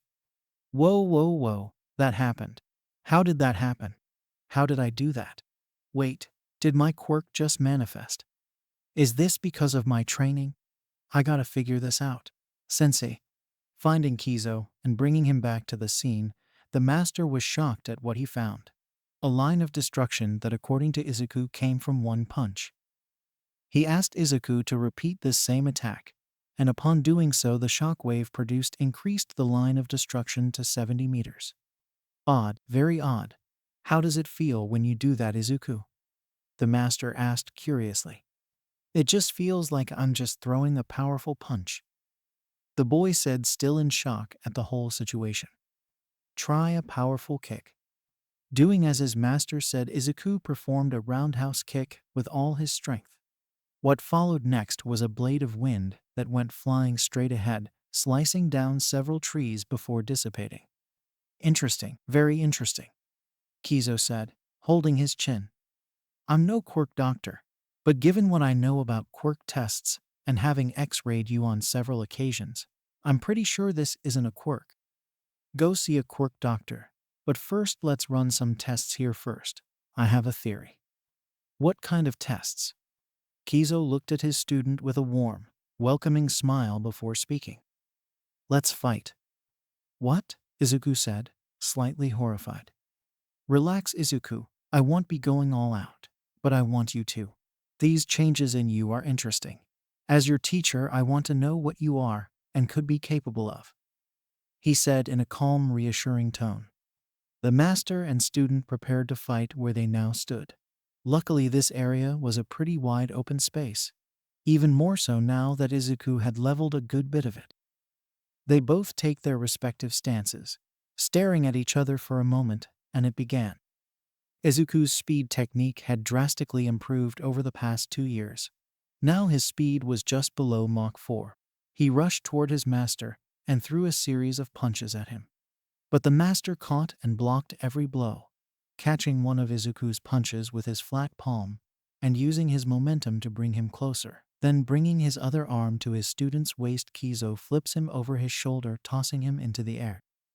Izuku spins in the air to correct himself, bending his knees when he lands, looking forward where his master should be, only to be met with a knee to the forehead, sending him flipping a good distance away. He gains his footing and jumps into the air. Looking down, he scans the ground for his master, finding him standing in the same place he need him. Landing a few feet from his teacher, Izuku gets back in his stance. He charges the master again using a combo of kicks, but Kizo blocks his side kick, tossing it to the side before sweeping Izuku's balancing leg, making him hit the ground hard. Izuku flips back up, going after Kizo with a series of fast, powerful blows which the master dodges or deflects. Speeding up his assault, Izuku gets closer and closer to the master. In one circular motion, Izuku launches a hard punch to his teacher's chest. Putting his left hand behind his right, Kizo catches it. Tossing his hand up, Izuku is left open for 2 flying front kicks to the chin, bringing him off the ground. And in that same motion, Kizo spins in the air and connects a flying side kick to Izuku's gut, sending him back and knocking the air out of him. Izuku was nowhere near tired or done after standing back up. He rushed his sensei again. He gets closer than Kizo had let him get before. He throws a right punch that is deflected, then a left that gets blocked. Izuku connects a quick kick to Kizo's shin that clearly stuns him. He takes this moment to finally strike back. Grabbing his master's head, he pulls him into a cow loi. But instead of pulling his head back, the master pulls it forward then down, the student's knee completely missing. Kizo does a full flip and his feet lock behind Izuku's head. You're doing good. Keep it up, young one, he said before pulling back. He slams him head first into the ground. Getting back on his feet, Kizo back flips, landing about 10 feet from his still down disciple. whose head had left a noticeable impact crater in the ground. Was that too much? The older man wondered, but his worries were proven unfounded when Izuku jumped back up. They went back to trading blows. Not only were Izuku's attacks strong and fast to begin with, but they seemed to be getting stronger and faster. With their difference in skill, dodging or deflecting his students' attacks wasn't too difficult a task, but he was finding blocking them undesirable. Izuku throws a chop that gets deflected. The master spins and connects a reverse elbow to the back of his student's head, sending him to the ground once again. Izuku flips forward and comes back again with a flurry of punches that get deflected, ending it with an elbow strike that gets caught. He was just barely able to use a back flip to dodge the high front kick that was coming for his face. Unbeknownst to Izuku, his feet had made impressions in the ground when he landed. Calming his mind, and though it wasn't perfect, Izuku attempted to use the Seikuken. His master, noticing the change in his student, also initiated the technique, slowly inching towards each other with their eyes locked. Once within range of each other, they attacked at once. It was a blur of punches, blocks, counters, and dodging at such a close range that any untrained spectators would be mesmerized and mistake this for a serious fight. Going at this for over a minute, the speed and power of his attacks, as well his reaction times increasing, Izuku uses the inner eye. Seeing the full range of his master and becoming honed in on his rhythm, speed and technique, and even his breathing, Izuku finds reading and predicting his master's moves easier, especially since neither of them have broken eye contact since the initial exchange. Stopping a right punch with a flat palm and dodging a left, he catches a right chop, then hooking his master's elbow. Spinning and pulling on his gi, he goes for a slam, but to his shock, he only sees a shirt. Sensing the incoming strike, he was just able to jump out of the way of his master's incoming kick from above. The two get back into stance and Kizo rushes first with Izuku, just barely able to block and dodge his strikes. He gets a hand on both his master's wrist, but before he could do anything, Kizo grabs onto him, and he takes 2 knees and a back flip kick to the chin, forcing him to let go and sending him in the air. Izuku flips to correct and comes at the master again. "Stop," Kizo calmly said with an outstretched hand. Izuku had to take a couple breaths to relax and fully register his master words, as he was still in battle mode. "Wait, are we done with the test?" "Yes, I've seen all I need to see." "Look around, Izuku." The master gestured to the area, and upon inspection of their battleground, the greenette could see craters, impressions, and cracks in the earth, as if an earthquake came through all around them. The green-haired boy just looked around dumbfounded. "How did this happen?" he asked, genuinely wanting to know how this happened. "This happened mostly from the shockwaves from our fight," Kizo calmly assures his student. "You've advanced far in such a short time, Izuku. Though I was holding back, I can tell from fighting you that your body has changed considerably. Where once your fists felt like an unmovable mountain that will forever stand, and now your fists feel like a vast ocean with bottomless depths." The master had a theory, but medical science couldn't prove it. And if it was true, Izuku would have to get far stronger to test it, and they would need to confirm that he was still quirkless. Holding his chin and gathering his thoughts, he looked at his student, who was still processing his teacher's words. "Izuku, have you ever heard of the limiter?" he asked. "No, sensei. This is the first time I'm hearing of it." Kizo gathered his words before responding to his student. "Well, the theory is that every living being has a certain limitation to their growth. No matter how hard a creature tries, it can't grow stronger than its biological limitations allow it to. Human beings are kind of a small exception to this, as unlike other animals, we can change ourselves, be stronger, run faster, jump higher, but we all each have our limitations. Now, this is just a theory. But I think with the extensive training you've done essentially every day for the past 6 years, you've managed to remove yours." The greenette, upon hearing his master's words, brought on one specific question. "So, does that mean my power is infinite?" he asked genuinely, wondering what his master thought. Giving his student a stern look before speaking. "No, I wouldn't go that far. Your strength isn't infinite, but your ability to get stronger is far beyond what should be humanly possible. I see. So what now? Obviously, you get stronger and refine your technique, but not so strong that you can't control it, he said in a stern voice, ending this statement by pointing in the direction of the path of destruction he had made almost 40 minutes ago. But don't forget to go see a quirk doctor ASAP, the master stated before they began to walk back to the compound. After giving Inko the news, she took Izuku to a quirk doctor and got the confirmation that he was still indeed quirkless. So now he would just keep doing what he'd always done, and if Kizo's theory panned out, then so be it. He was right about being able to control his strength.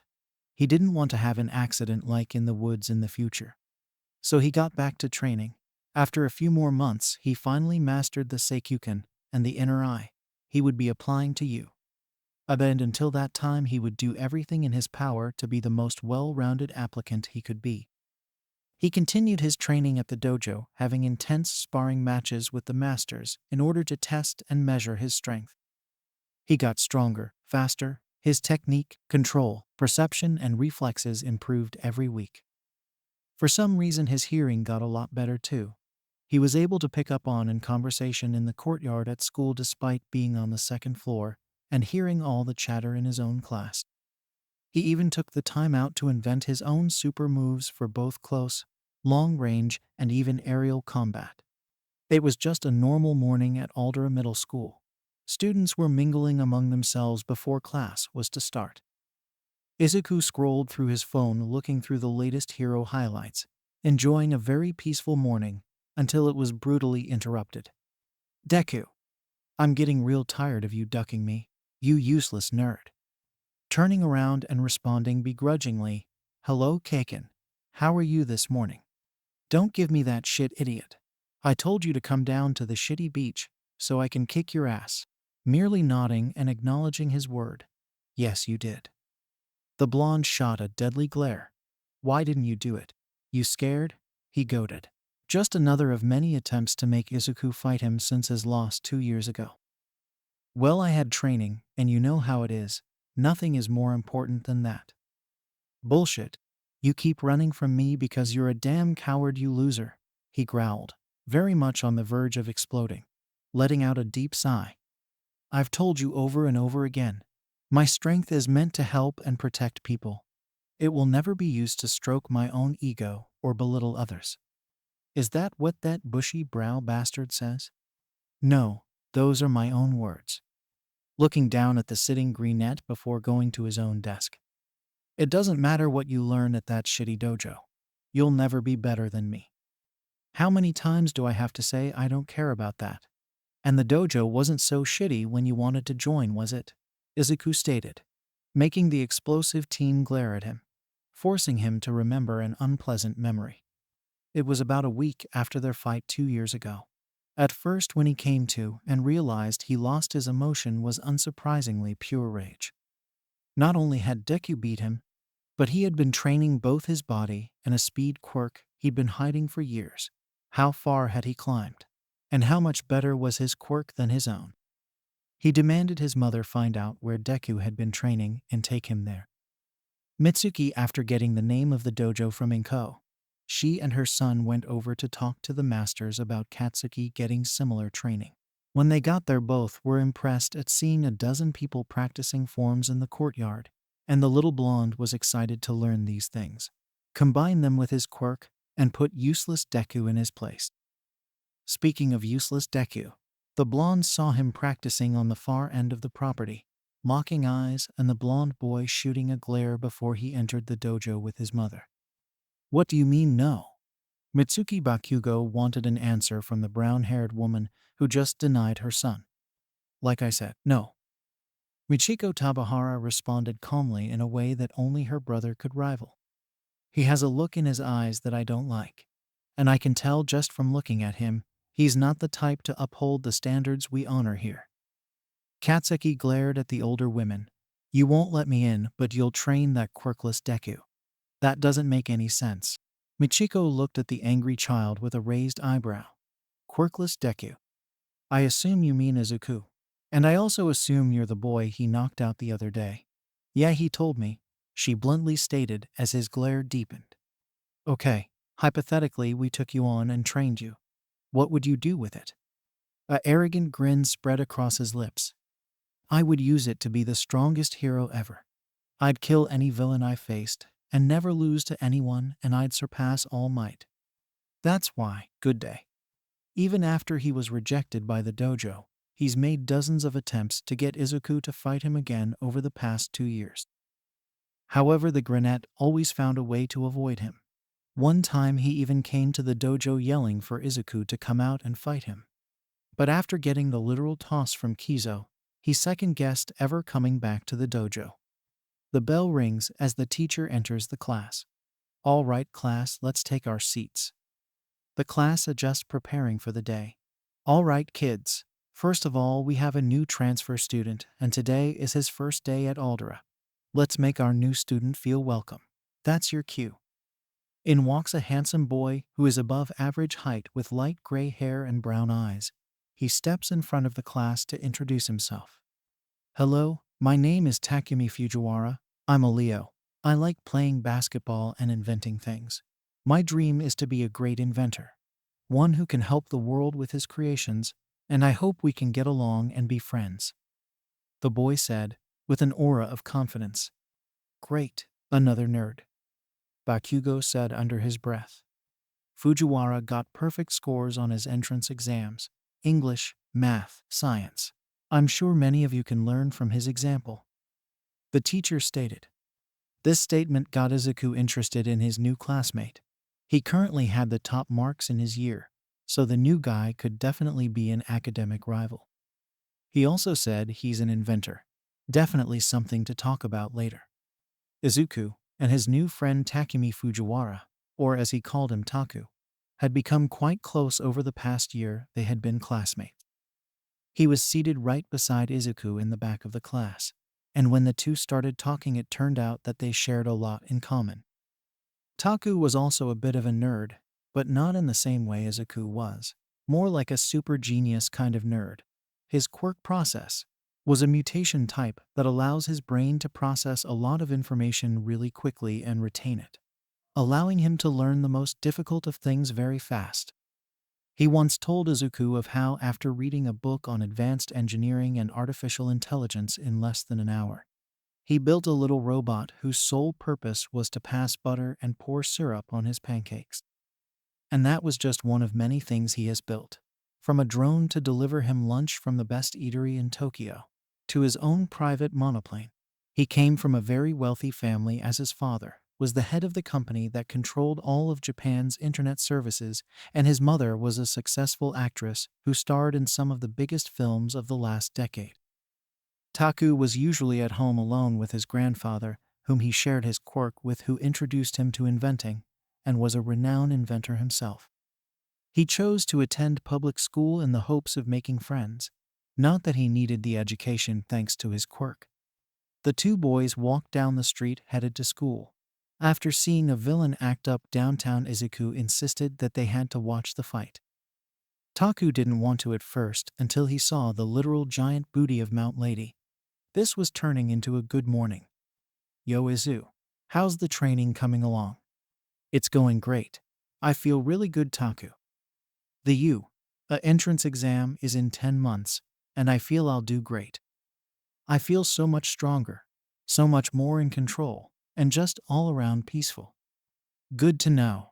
Who would have thought that a quirkless anomaly like you could even exist in this world? I truly just feel like it's just my effort paying off. Still having some time. They make their way to a newsstand and Izuku buys a hero magazine. Hey, the new interview with All Might is in here, he said excitedly. You ever think that All Might just recycles the same lines in his interviews? Taku asked. I mean, I've seen enough to realize that the media tends to ask him the same questions. They just reword them differently. Izuku chuckles and looks at his friend. Well, there is some truth to that. There isn't really anything bad the media has had to say about All Might. He is everyone's hero. Everyone's hero? That sounds like the name of a movie. 1,000 yen says that'll be the name of his bio flick. Throwing his arm over Izuku's shoulder. Well, we'll see who everyone's hero is once you go pro, Mr. One Punch Man. Please don't call me that, the green boy said, slightly annoyed. May as well embrace the name bro, because I swear the name you want won't be the name that sticks. Deku doesn't have to stick, because it won't even be there. Came a voice that made Taku's pleasant expression change. Turning around, they both saw Bakugo, Tasaki, and Hashiga coming their way. Didn't know that eavesdropping was one of your favorite pastimes, Bakugo? Taku said, clearly not wanting the blonde near him. You idiots are loud, and you're in front of me. By the way, don't walk ahead of me, loser. Okay, couple things. First, my grades are way better than yours, and I'm smarter than you, so how am I an idiot? Second, if I'm standing in front of you, you're going the wrong way as the school is behind you. And third, I'm both smarter, richer, more popular, likable, talented, and better looking than you, so how am I the loser? The blonde grit his teeth like he was about to explode before Izuku stepped in. Tatsik, come on you two, it's too early in the morning, and there is no need for any of this. How are you three doing this morning? Shut up, Deku, Bakugo yelled before walking past the green boy to the newsstand. And at that same moment, he sensed something coming towards him. Reacting purely on instinct, he swats it away. Oh, came the pained voice of Tasaki as he retracted the long finger that was just a moment ago reaching for his magazine. What were you doing? Izuku asked the hurt boy. I was trying to see what you've got there. I think you broke my finger, he responded, still nursing his finger. Izuku looked at the boy with a raised eyebrow. And that's how you ask? And sorry for that, it was a reflex. If you had asked me like a normal person, I would have said that it's a hero mag. The most recent interview with All Might is in here, as well as some new heroes, he said with a smile. Don't tell me you still want to be a hero, Midoriya? Hashiga asked mockingly. Why wouldn't I? It's my dream, and it's what I've been training for all these years for. Izuku responded calmly, still wearing a smile. I mean, with Katsuki it makes sense, but you still don't have a quirk. It doesn't matter what training you've done. They'll never let you in the hero course without a quirk. Izuku locks eyes with the other boy before speaking. Hashiga, are you just saying that because you don't think you could be a hero if you were quirkless? Everything I've done requires some serious effort. I've gone to levels most sane people wouldn't attempt. I remember when we were little we all wanted to be heroes. But how many of you would try if you didn't have a quirk, or regardless of what your quirk was? The other boys looked at him in shock. Hashiga took a deep breath. Some of us accepted reality, Midoriya. You should do the same before you get hurt. Thanks for the concern, but I've come too far to give up now. He ended his sentence, and he and Taku continued to walk to school. All the while the ash blonde listening from behind them couldn't even speak. At the Rising Sky Dojo, Michiko Tabihara speaks on the phone with an unknown person. Yes, I will be there this afternoon. I have other engagements to address this morning, so I won't be there until later, so just let her know. And one last thing, I plan on bringing my top disciple with me. That won't be an issue, will it? Yes, it's a boy, and I've been training him longer than her and can attest to his character. Okay, then we'll see you this evening. She hangs up. This is gonna be fun, she says with a mischievous grin. So you're really gonna do this? Came the voice of her older brother, turning to face him. Of course, why not? I think those two would be a good fit for each other, and they would look so good together. Hell, as their teacher, who would be better to know than me? She said with glee. Kizo chuckled. Well, your matchmaking magic isn't perfect, you know. No, you can't blame your divorce on my matching skills. After I get you together, you're on your own, she retorted.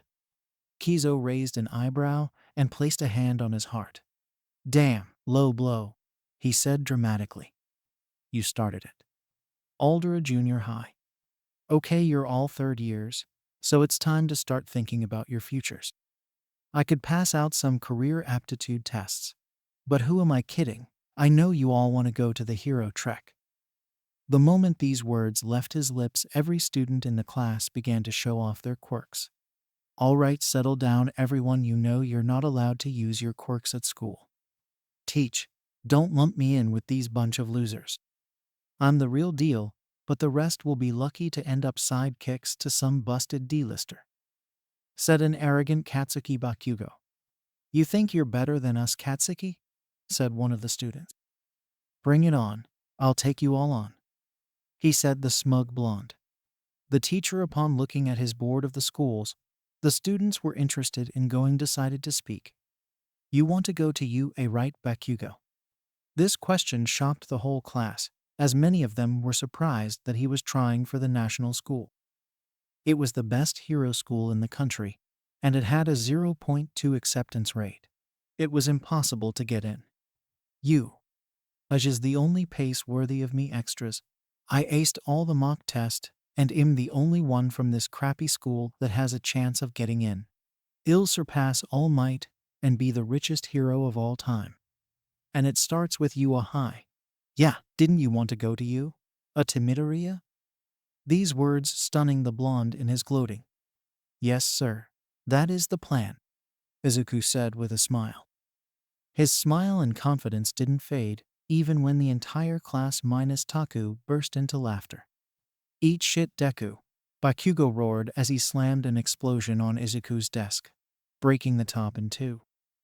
The brunette didn't flinch at all from this, only giving a serious look. Why would you do that? Where the hell do you get off putting yourself on the same level as me?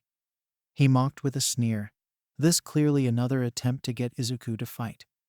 My wanting to go to you has nothing to do with you. It's where I've always wanted to go.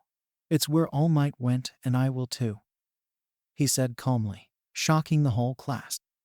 But it only infuriated the explosive teen. Really? You're worse than the rest of these extras. Screw having a weak-ass quirk. You don't even have a quirk. You could never hang with best, you quirkless loser, he roared, and the laughter of the class died a little bit. Looking up at the explosion boy who was still standing on his desk. So you say, but I won't know anything until I try now, will I? And will you please get off my desk, Kaken? That's not safe or sanitary. His calm tone again shocked the class and pissed off the blonde. Tiny explosions started to appear in Bakugo's hands. He was about to attack the brunette when... All right, that's enough. Bakugo, get back in your seat, the teacher said in a stern voice. The blonde did it, though it was clear he was on the verge of exploding. After classes ended. Hey, you want to go to karaoke? One of the girls in the class asked Takumi. Sorry, but not today.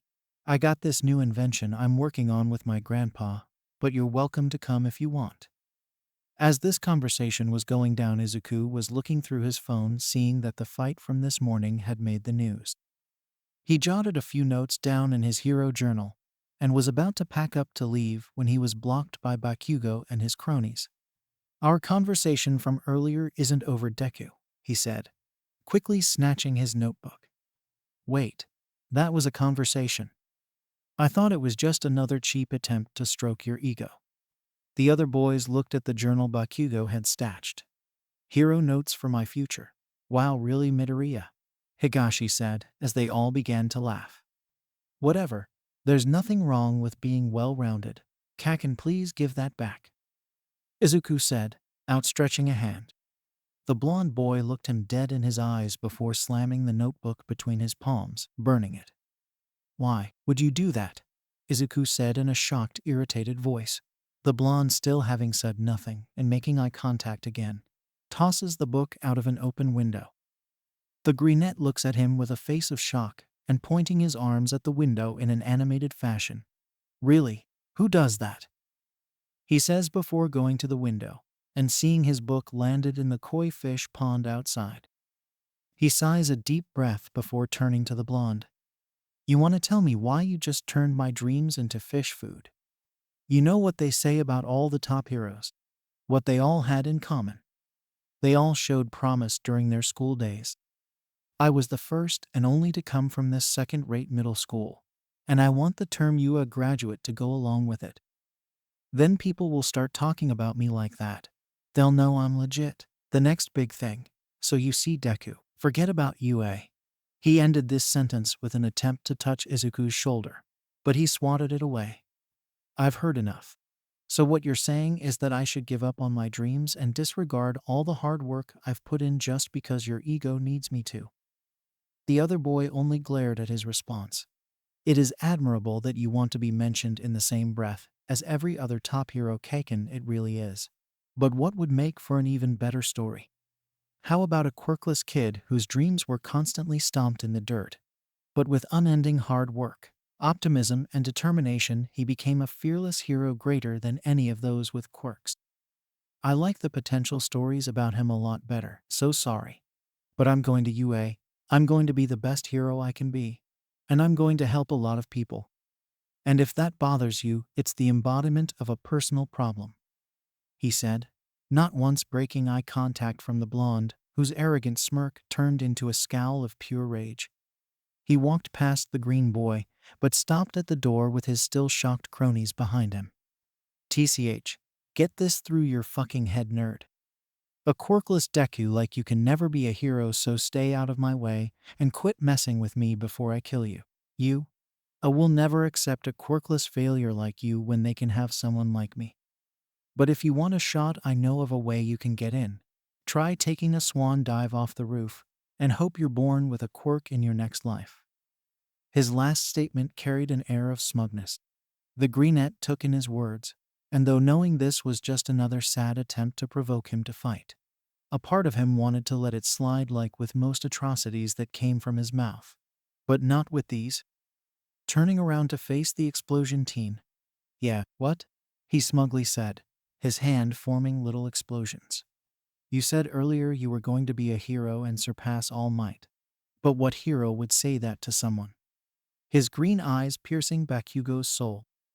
The deplorable words that come out of your mouth on a daily basis. Maybe you're the one who should forget about UA. Make that the hero course in general.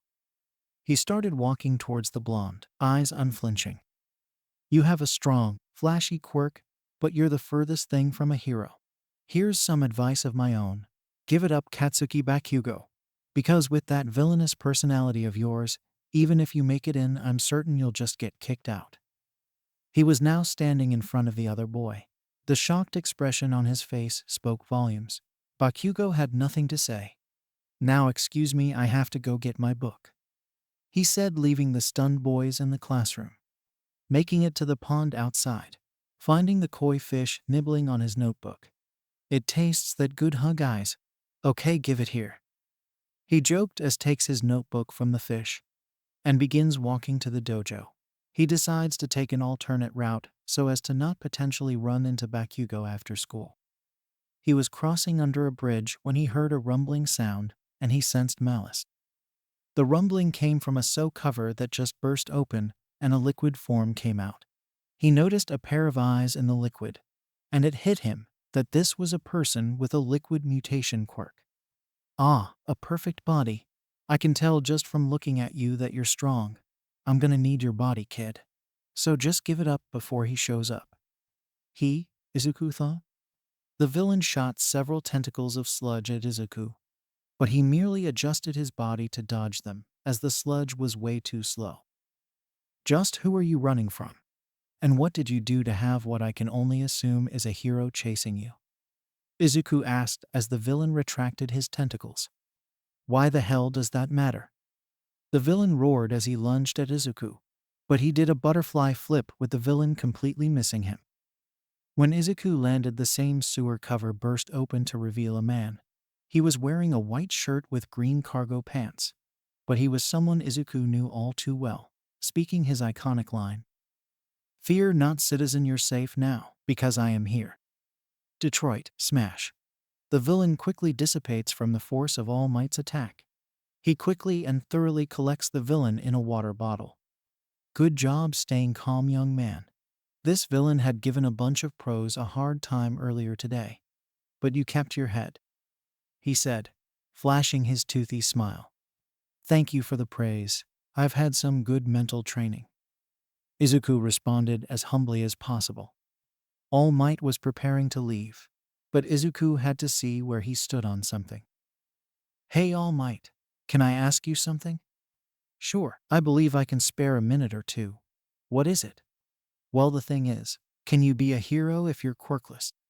I've always wanted to be one. I still believe I can be, and I've been working most of my life for that goal. People love to mock and berate me just for trying, because I'm just a normal kid. So can I be a hero like you even if I don't have a quirk? All Might took a moment to ponder his words, and the look in the young man's eyes tells him that he really wants him to say yes. But growing up quirkless himself, and having the same dream of being a hero, he couldn't help but think, what would he be if he hadn't met his master and received his power? The many years of being a pro had taught him that it is a very dangerous place, and not a place for someone without some power to defend themselves. Young man, I'm going to be straight with you.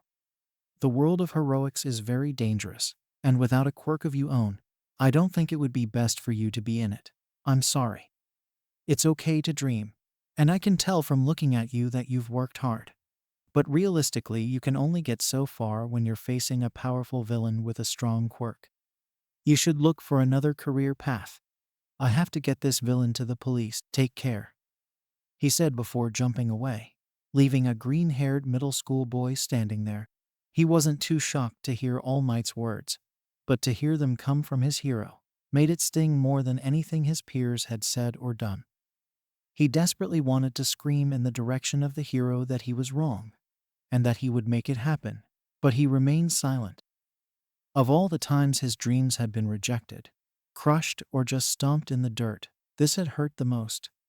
Forcing a smile on his face, one thought entered his mind: just watch All Might. Dragging his feet to the dojo, he finds Michiko waiting for him at the entrance with a gym bag. What took you so long? Just got caught up in a few things on my way here, he answered. Michiko looked at her student, and sensing the sad state he was trying to hide, only replied with with a raised eyebrow. Well, anyway, we're going to do a special kind of training today, so we're headed to the train station. Izuku raised an eyebrow. The train station? Where are we going? Questions for later, let's go. The master and student walked to the train station and got on just in time. Luckily, there weren't too many people on the train, so they were able to sit down and enjoy their ride. It would be about an hour till they got to their destination. The master was on her phone and Izuku was in thought. He was clearly sad about something, and his sensei decided to address it. Okay, spit it out. What's bothering you? Demanding an answer from her disciple. I met All Might on the way to the dojo. I bumped into a villain he was chasing. I figured you'd be more ecstatic, having met your hero. What happened? I asked him if I could be a hero without a quirk. Michiko dropped her expression, knowing where he was going with this. I see. Well, so what, Izuku? Drop the sadness right now. You know that All Might, just like any other idiot who has doubted you, is just speaking from a place of ignorance. Izuku cupped his hands together. I know that it's just having my hero be another to denounce my dream just hurts differently, you know. Yeah, when someone you idolize doesn't acknowledge you, it can sting. I know what that's like. Still, none of that matters. This made Izuku look at her. Both Kizo and I have believed in you from day one, and more importantly, you believed in yourself. That, more than any other factor, has made you what you are today, so screw All Might. Izuku couldn't help but feel warm at his master's words. Pretty sure you can't say anything bad about All Might, he said jokingly. Just making a point. They went silent for a few minutes before the student chose to speak again. So where are we going anyway? You never said. Oh, we're headed to a place just outside HI Prefecture. You're going to be my assistant while training another student. I didn't know you gave lessons outside the dojo. I usually don't. But the money to train this particular student was so good, I couldn't pass it up. Was it just the money? At first, yes. But if I'm being perfectly honest, this student had a well of natural talent that I just had to bring out, unlike you. This student was a natural genius in everything I had to teach. she said, the pride in her voice at every word. My second best disciple next to you. The train had arrived at the station.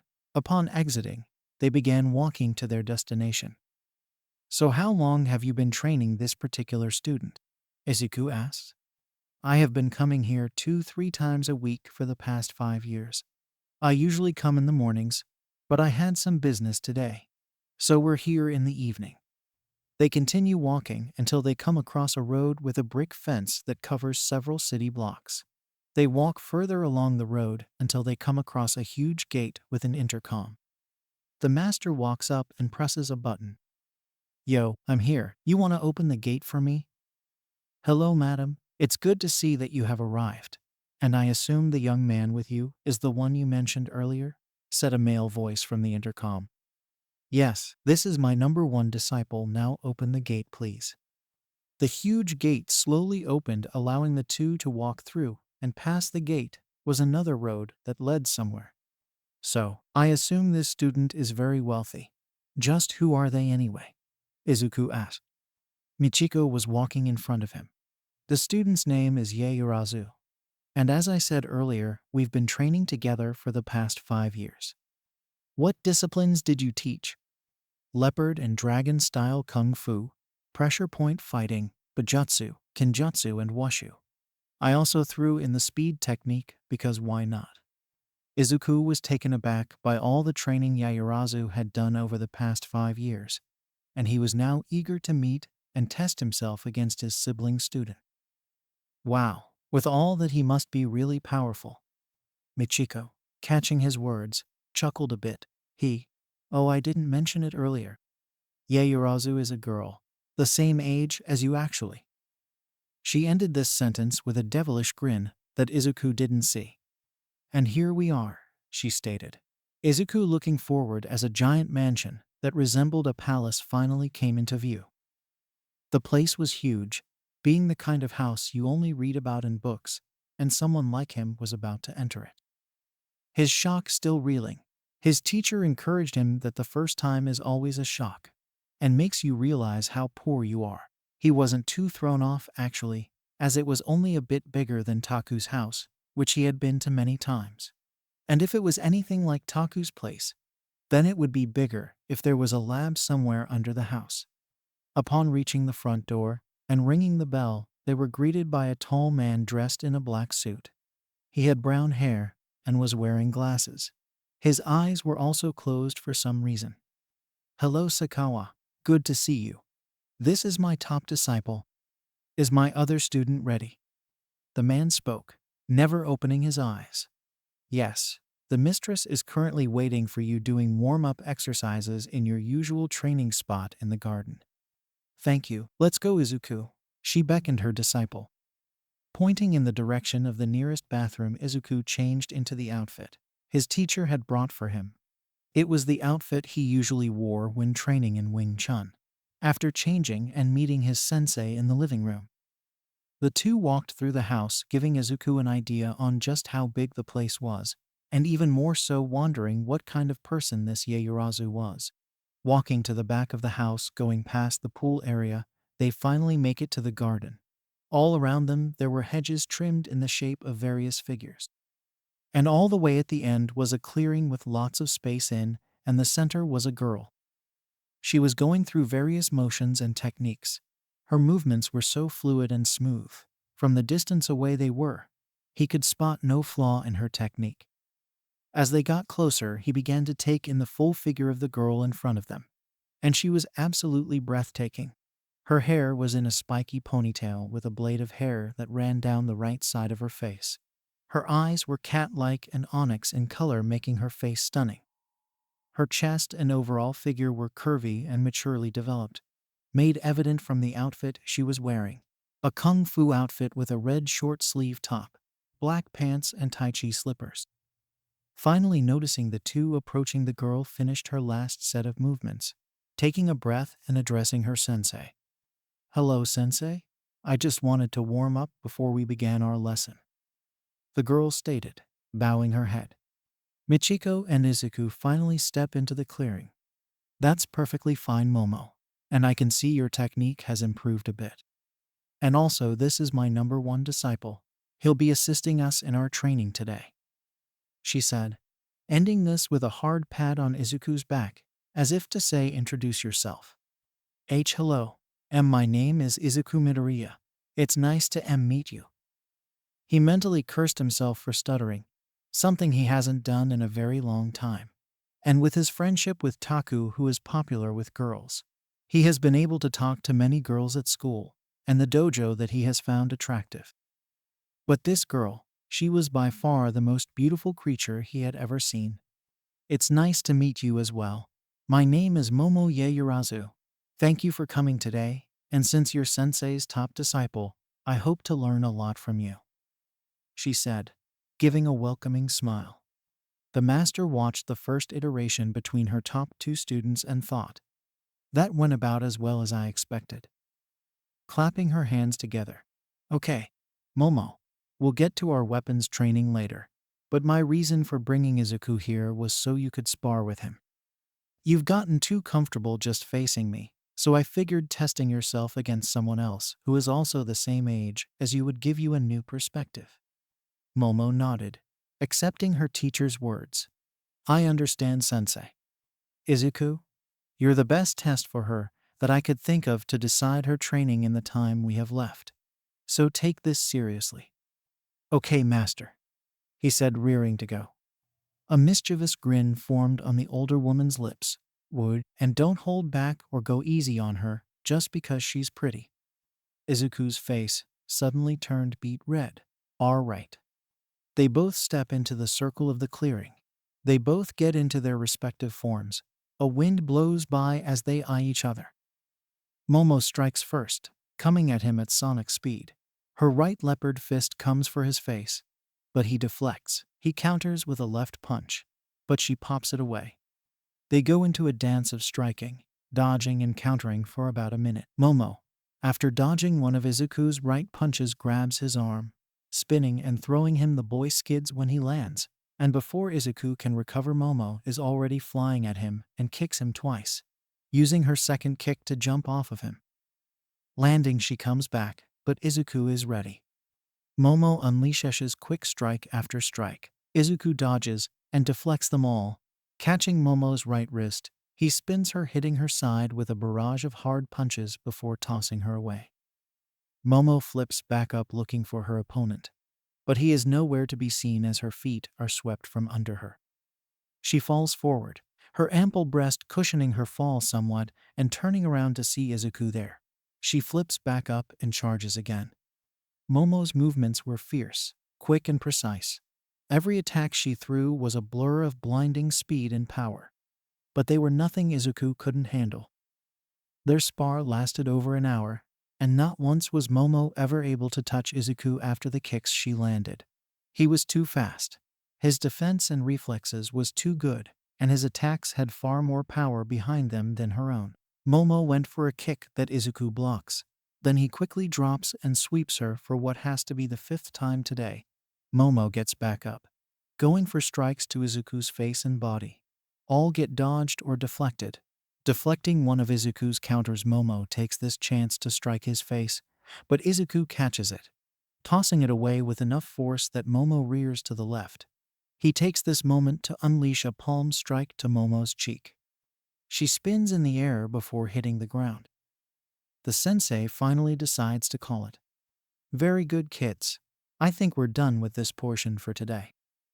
Momo, I don't think I need to tell you what you need to improve on." Momo picked herself off the ground for what seemed like the 100th time today, the look of defeat evident on her face. "No, sensei." "Ooh." Michiko groaned as she walked towards her student, making eye contact with the sulking girl before slamming her hands against her cheeks, making them mushy. "Relax, little girl. Honestly, I knew you had no chance of beating Izuku. I wanted this to teach you that though you're a very special, talented person, it will only get you so far.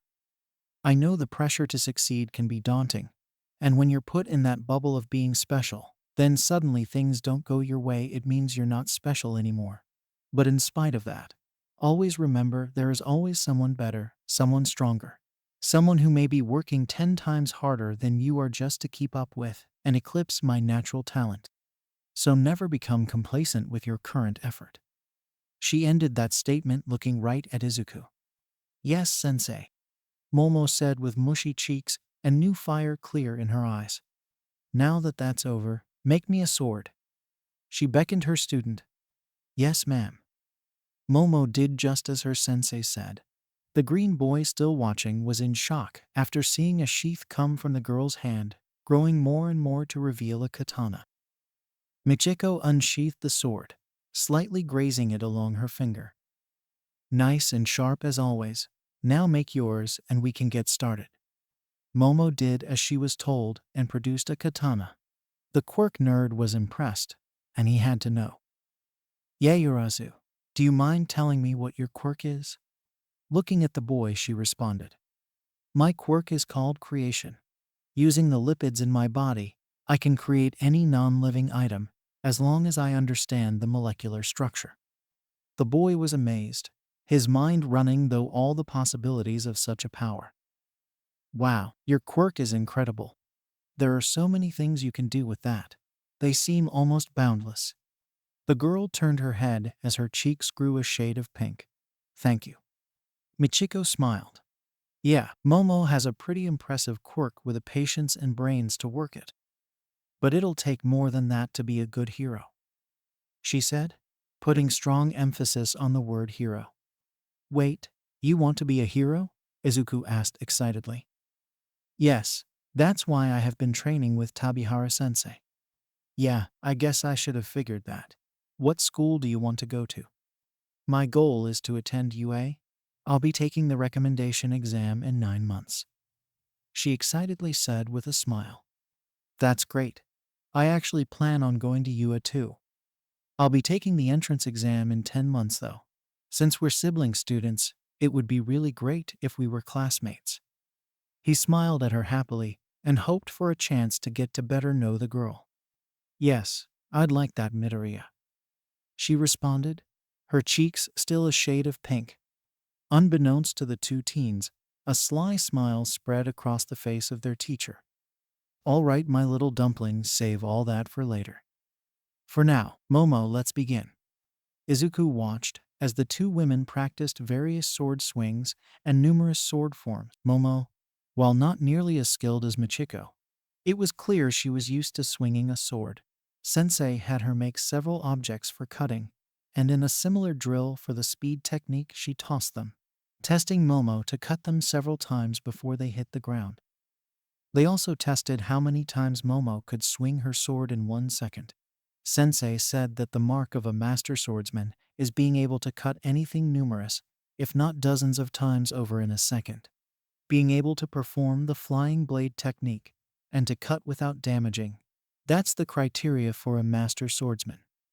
Okay, Momo, give it a shot. The black-haired girl gets in a stance for Yaijutsu, quickly drawing her sword. She performs 10 slashes in 1 full second before resheathing her sword. That was good, relatively speaking. I know where to take your training for you. From here. Did you ever get around to cutting through steel? No, ma'am. The girl responded, slightly ashamed. Well, why the hell not, Momo? This has been your biggest struggle for months now, asked the annoyed teacher. Well, it's just that. I'm having trouble finding a metal suitable for cutting through steel. Michiko had to hesitate from slapping her student. Not this crap again. How many times do I have to say a special material is irrelevant? She lets out a deep sigh. Come with me. Come on, Izuku. She beckoned both of her students as they began to walk back to the house, making it to the back door to find Sakawa waiting for them. Sakawa, please get me a kitchen knife, a cutting board, and a daikon radish, please. The butler lowered his head. Yes, ma'am. Walking to the kitchen, Michiko addresses Momo. Momo, you know what your biggest problem is? You still don't believe that anything is possible. You've seen me swing a sword 100 times in a second, disintegrate a tree by cutting it, and slice a small mountain in half with an air slash. But you're still too damn rational. They make their way to the giant kitchen, and Sakawa places the daikon radish on a cutting board with a kitchen knife next to it. Let me shatter your illusions once again. Taking the kitchen knife, she delivers one swift slice to the radish, cutting it in half.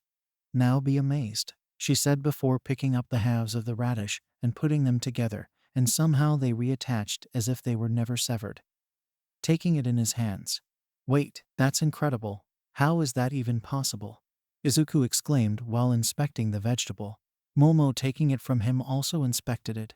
Yes, sensei. This is truly remarkable. How did you do it? Michiko smiled at her students' awe and curiosity. So you're impressed now. Good, now give it back to me. Momo did as she was told, and the sensei put the radish back on the cutting board. Reaching behind herself, she pulled out the concealed tanto she keeps on her, and just like before, cut the radish in half and put it back together. The students look on, still impressed. Momo, please make me a knife. I don't care what the metal is. Nodding, Momo produces a stainless steel knife from her hand that the master once again uses to cut the vegetable in half and reattach it. This is called the perfect slice. I cut the radish without damaging the cellular structure or a single fiber. That's how I was able to reattach it, even though it had clearly been severed. And I did this with 3 different blades. Why do you think that is? This question largely aimed at Momo. Both the students pondered the question for a moment, then the answer came to the brunette. Because it's you. Your skills are just as strong no matter what the blade is. She smiled at his answer. That was almost right on the money, Izuku. I probably could have done that with a rice spoon. I was able to perfectly slice a radish with 3 different blades, because in my hands they are just as strong as me. No different from any of my swords. Remember, Momo, a weapon is an extension of yourself. If you are wielding a weapon to gain power, you can never be its master. Rather, you must master your own body first. The strength of a weapon starts and ends with you. I understand, sensei. I'll do my best, she said, determined. Good. Because if you bring up special materials again, I will slap you. Now learn how to cut steel. And I better not find a single crack on the blade, she yelled. Momo, in her shooken state, could only bow for sympathy. Yes, ma'am. Checking her phone, Michiko saw that their training was up for today. But before leaving, decided to be an instigator. Momo, is your mother around? I wanted to speak with her about some things. She may be in the library. Noted. The master said before walking out of the room, leaving the 2 teens to talk. They sat in silence for a moment before the boy decided to speak. So, today was your first time training with someone who wasn't sensei. What did you think of it? Honestly, when I was told that she was going to bring her best student, I was a little nervous. I've never sparred with anyone besides her, and since I'm such a novice compared to her, I wasn't sure how I would compare to her best student. You were incredible, Midoriya. Just how long have you been training with sensei? It's been 7 years of grueling hard work, but I loved every minute of it, even though there were times when I felt I would die. He said with a faint smile, remembering his training. Wait, die? Is the training at the dojo really that difficult? It's definitely a tough place. But to be truly strong, you have to be willing to go to a place most sane people wouldn't. Not to sound conceited, but I was. I can tell you have put in much effort to be what you are today. I'm sure your skills will make you a fine hero. That is definitely the plan. It's my dream. When I first saw the video of All Might's debut, I knew what I wanted to be. I believed in myself. My mom believed in me, and I found 2 wonderful teachers who believed in me. Now I just have to keep preparing and walk through that door. He looked at her with a charming smile, and she smiled back at him. Why do you want to be a hero, Yaoyorozu? I just want to help others. Whether it be protecting, rescuing, or just lending a helping hand, I want to help people and see them smile however I can, she said with passion. Well, when you can make anything, I'm sure you'll be really great at it. Thank you, but I've still got work to do. I learned a lot for our spar earlier, but I only touched you twice. After that it was just me hitting the ground for an hour, she said, annoyed by the memory. Well, I don't mind, but if it's okay with you, I would gladly come back and help you out. Really? You wouldn't mind? No, I mean we're sibling students. We're both aiming for the same goal, so we should help each other out, right? He said, trying to hide his blush. That is a good idea. Let's chase our dreams together and support each other, right, Midoriya? Her eyes connected with his. Right, the boy replied. The two talked for a while longer about heroes, some of their hobbies and interests. The two exchanged numbers and continued talking about themselves, and their vibe is going great, much to the delight of their teacher listening from the next room, completely hiding her presence. She finally decided it was time to leave with Momo and Sakawa walking them to the door. Okay, my sweet little peach, remember what I said, master your body. I will, sensei, she said with a bow. Yeah, this was a good day, and it can only get better, the boy exclaimed. The master and student began to walk away, the boy looking back and raising a hand. I'll be in touch, Yaoyorozu. The girl waved back. I look forward to it, Midoriya. As the master and student headed down the road to the gate behind them, Seikawa spoke. That was a nice young man. Yes, he was, she said, almost giddy. You and Momo seemed to hit it off pretty well, Michiko said, nudging her student. Yeah, despite what happened earlier with All Might. This was a good day. Thank you for bringing me, sensei. I figured an afternoon with a pretty girl would turn your whole mood around. Glad it worked out, she said with a sly grin as she walked behind him. It's not just that she's pretty, she's smart, caring, strong. She wants to be a hero and go to the same school I do. I don't have many friends, especially female friends, so it's a good change of pace, he said, his smile never fading. His female master behind him could only chuckle to herself and the success of her plan. The seeds had been planted and Operation Izumomo is a go. Izuku was happy, really happy. He was in a really good place in his life. His new friendship with Momo was going great. It's been 5 months since they met, and they never went a week without calling or texting each other. On weekends, Izuku would go to her house for training, or sometimes just to hang out. Izuku even introduced Momo to Parker. His morning runs can get pretty repetitive. Even if he takes several different routes, adding Parker adds a new level of difficulty and excitement. These runs were always so much fun, just the two of them jumping from roof to roof, joking and competing with each other. He really enjoyed spending time with Momo and just being around her. She had become a good friend to him, even more so by the fact that though she was shocked at first, she didn't care whatsoever that he was quirkless, which he couldn't express how much that meant to him. Izuku had also sent in his U.A. application far ahead of time, so it was one less thing to worry about. He was certain he would get in.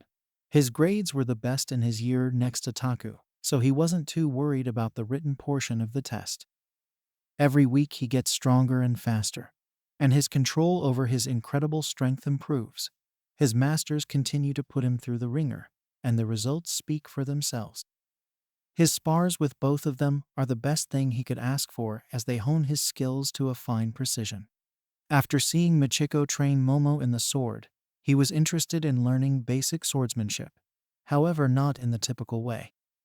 He had long since learned how to use chops to slice clean through paper, wood and even rock as if his hand were a blade. Using his hands as blades, he invented a new style, which he dubbed the Eye sword. Classes at Aldra Junior High were wrapping up for the day and students were preparing to leave. Izuku finds Taku down the hall towards the exit talking with a girl, Matsumiya Kiyoshi. She was a cute girl with long brown hair with bangs covering her forehead and brown eyes. She was in the same year as them, but in a different class, and it was common knowledge she had a crush on Taku. When the Greynet saw him, he turned from his girl. Hey Izu, off to see your girl. Come on Taku. You know she's just a good friend, not my girl. And to answer your question, no. I have to head home first, then I'm going to the dojo. Okay then. Hey, you want to go for a flight this weekend? I made some improvements to the Tornado, Taku asked, excited to show his friend. Sure, We can do it this Saturday, but after my training, Izuku replied. Mutsumi, hearing this whole exchange, decided to speak up. Wait, what do you mean by flight? Does your family have a private plane or something? She asked, genuinely curious. Taku looked back at her with a dove face. Well, obviously we have a private plane, but I'm talking about my personally made plane. It's called the Tornado, he said with pride. The brunette looked at him with a pouty face. And when were you going to tell me this or offer me a flight? When I felt like it, he said and smiled sarcastically. The girl started to playfully hit him for this remark. Izuku could only smile at this madness before taking off. Talk to you later, Taku. Izuku had to head back home to grab something before heading to the dojo. Just before his classes ended, he got a text from his mother telling him he got a letter from Yuhei in the mail. He wasn't sure what it could be about, but he was anxious to get home and check it out, then head to the dojo. Arriving home, he found his mother in the living room watching TV, drinking tea. Welcome home, sweetie. I left your letter on the table with the rest of the mail, she stated happily. Thanks, Mom. I'll check this out, then I'm going to the dojo. He picked up a letter amongst the mail and went to his room and closed the door behind him. Okay, let's see what this is. After fiddling with the paper for a moment, he was finally able to open it and pulled out the letter and began to read it. His heart sank with every line. Dear Mr. Midoriya, we have received your application for the hero course at Ua High School. While we are very impressed at your academic achievements, we are sad to inform you that we do not feel it would be in the best interest of yourself or our institution for you to pursue the hero course. You are more than welcome to apply for our General Studies department, in which we are certain that you will excel. But with your quirkless status, it would not be prudent for you to take our entrance exam. I'm sure that this must be upsetting, but we must consider the health and safety of all of our applicants. You are an amazing student, and you will succeed in any career you choose, but unfortunately heroics isn't one of them. We wish you nothing but the best. Sincerely, Principal Nezu. Izuku put the letter down on his desk and just sat in the room with a numb expression. His head lowered, his mouth slightly opened, and the look in his eyes was one of pain. The memories of the past 7 years came flooding in. The day he met his masters, all the hours he put in to learn his disciplines, all the times he kept pushing himself despite the agony of every day, the cracking of his bones and the coughing of blood, and him leveling a wood with a single punch. He also remembered all the times his peers had mocked him for his dream, all the laughing, all the insults, and him smiling through it all because they could never make him doubt himself or his dream. Then he remembered meeting All Might. The world of heroics is very dangerous, and without a quirk of your own, I don't think it would be best for you to be it. You should look for another career path. And now he is dealing with this. Once again, his dreams are being denied and stomped in the dirt by the same school he has spent all these years training to go to. Because according to them, he and his effort will never be good enough. Still sitting in the silence of his room, all of his thoughts came to a head when a single tear slid down his right cheek, and then another came down his left. Why does it always have to be like this? Why does everyone always have to be like this? He said in a shallow voice. I'm quirkless. I'll never have the power that others do. I know that. They don't think I know that. I worked so hard and come so far, but they're not even going to give me a chance to try. This superhuman society, I know I'm not a part of it and I'll never be, but I can still help people. I can still use my skills for others. I can still be a hero. There was a knock on the door and Inko let herself in. Everything okay, Izuku? She asked, but immediately paused upon seeing her son's tears. What's wrong? Her son didn't answer, only handing her the letter that just wrecked him. She read the letter and had tears of her own when she finished. She pulled her son into a hug. I'm so sorry, Izuku. It's okay, Mom, he said in a shallow voice as he welcomed her hug. The two stayed like this for about a minute before they separated. What are you going to do now? Inko asked. I'm not sure. I guess I'll have to apply somewhere else. but I have to get to the dojo," he said before putting the letter in his pocket and heading to the door. "I'm here for you if you need anything," the mother said.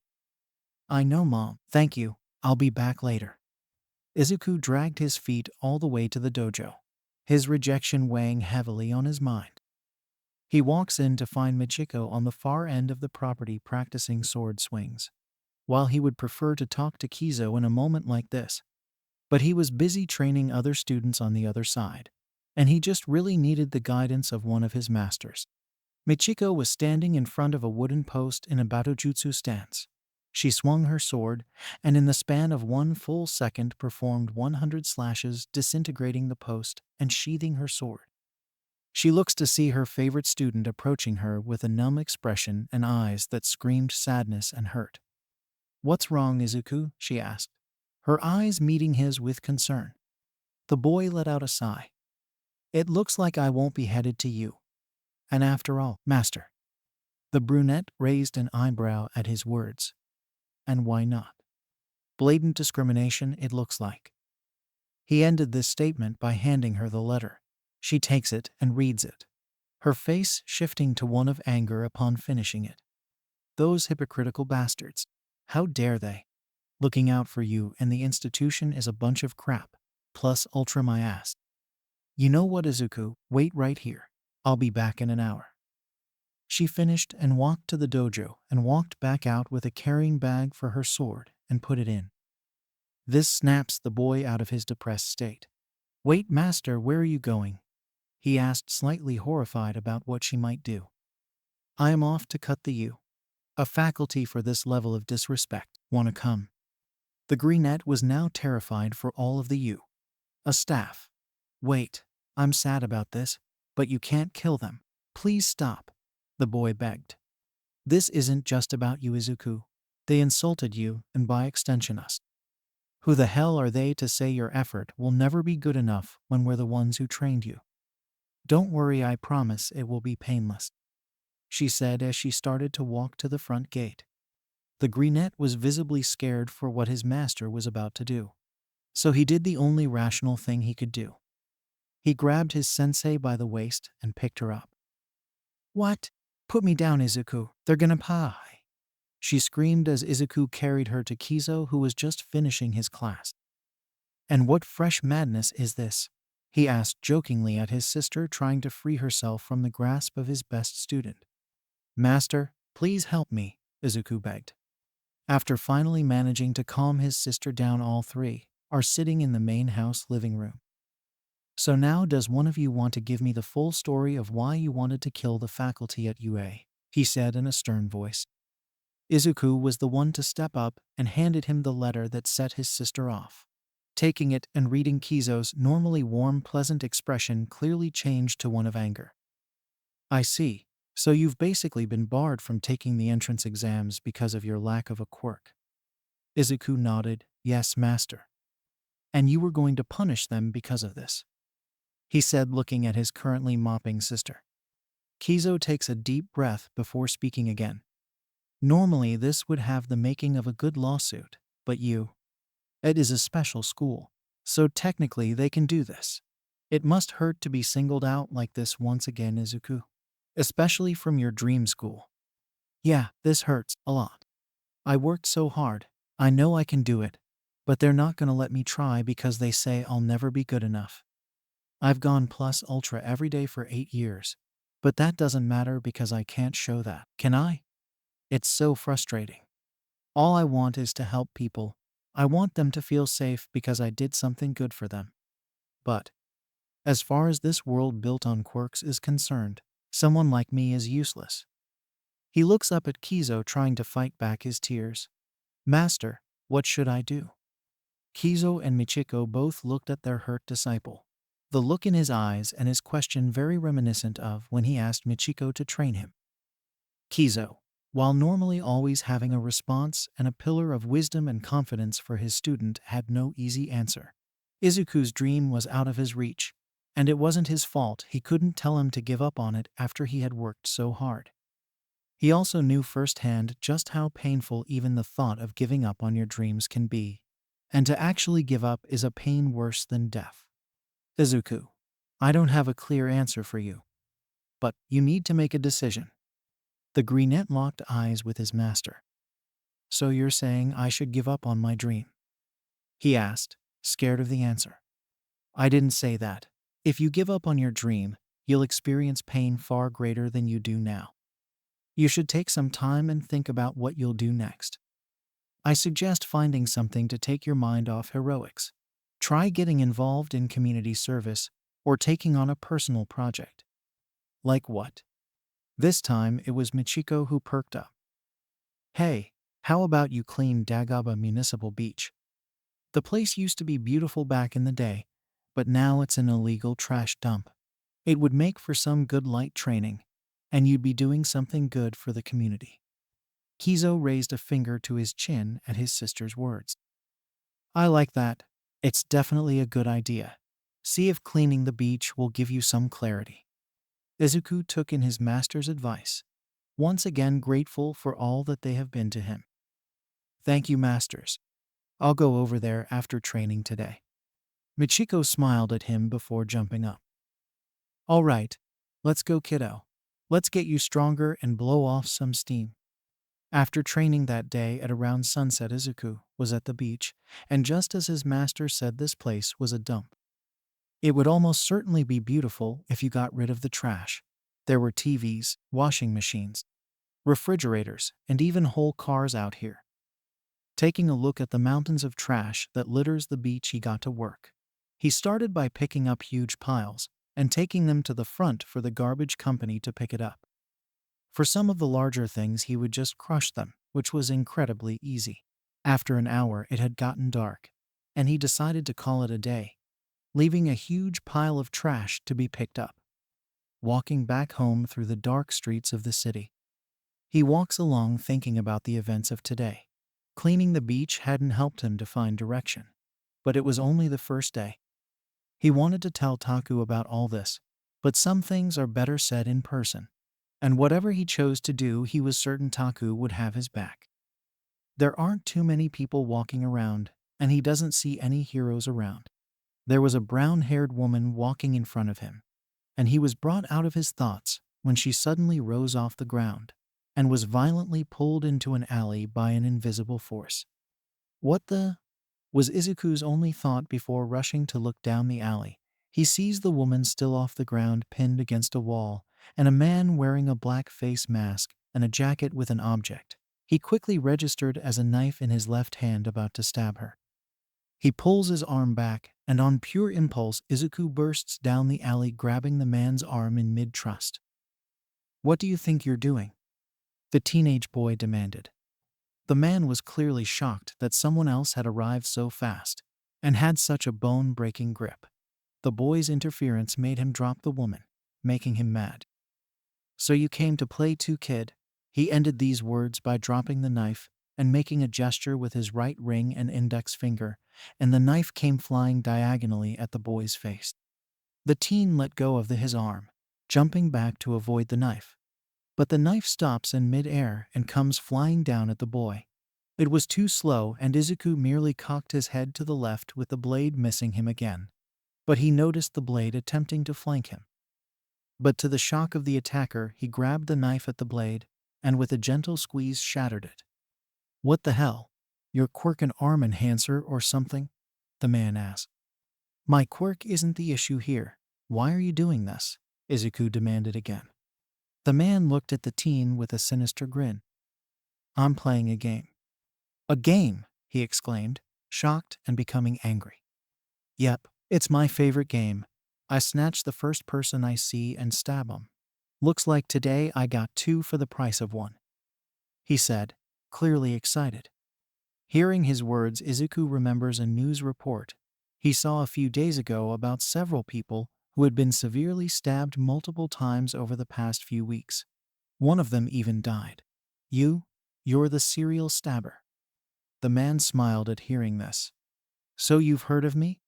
Does that mean I'm becoming famous? Izuku gets in his stance. Well, fame is going to be short-lived, because this is as far as you go. Okay, kid, game on. After this declaration, he made gestures with his hands, and 6 concealed knives came from his jacket and levitated around him. With one gesture from his hands, all the knives came flying at Izuku at speed most would consider fast. But not too fast for his eyes, as he skillfully dodged and deflected the knives that came at him. His training with Michiko had long since taught him to defend against a bladed weapon, and with his perfect Seikuken, this was child's play. After a minute of perfectly defending against the onslaught, he noticed the knives were slowing down, and when he swatted one away it took longer for it to come back. He could also see that the man was visibly stressed. Then his quirk nerdness began to analyze. He's slowing down. Maybe it's mental fatigue. Him having to control the movements of so many items has got to be mentally taxing.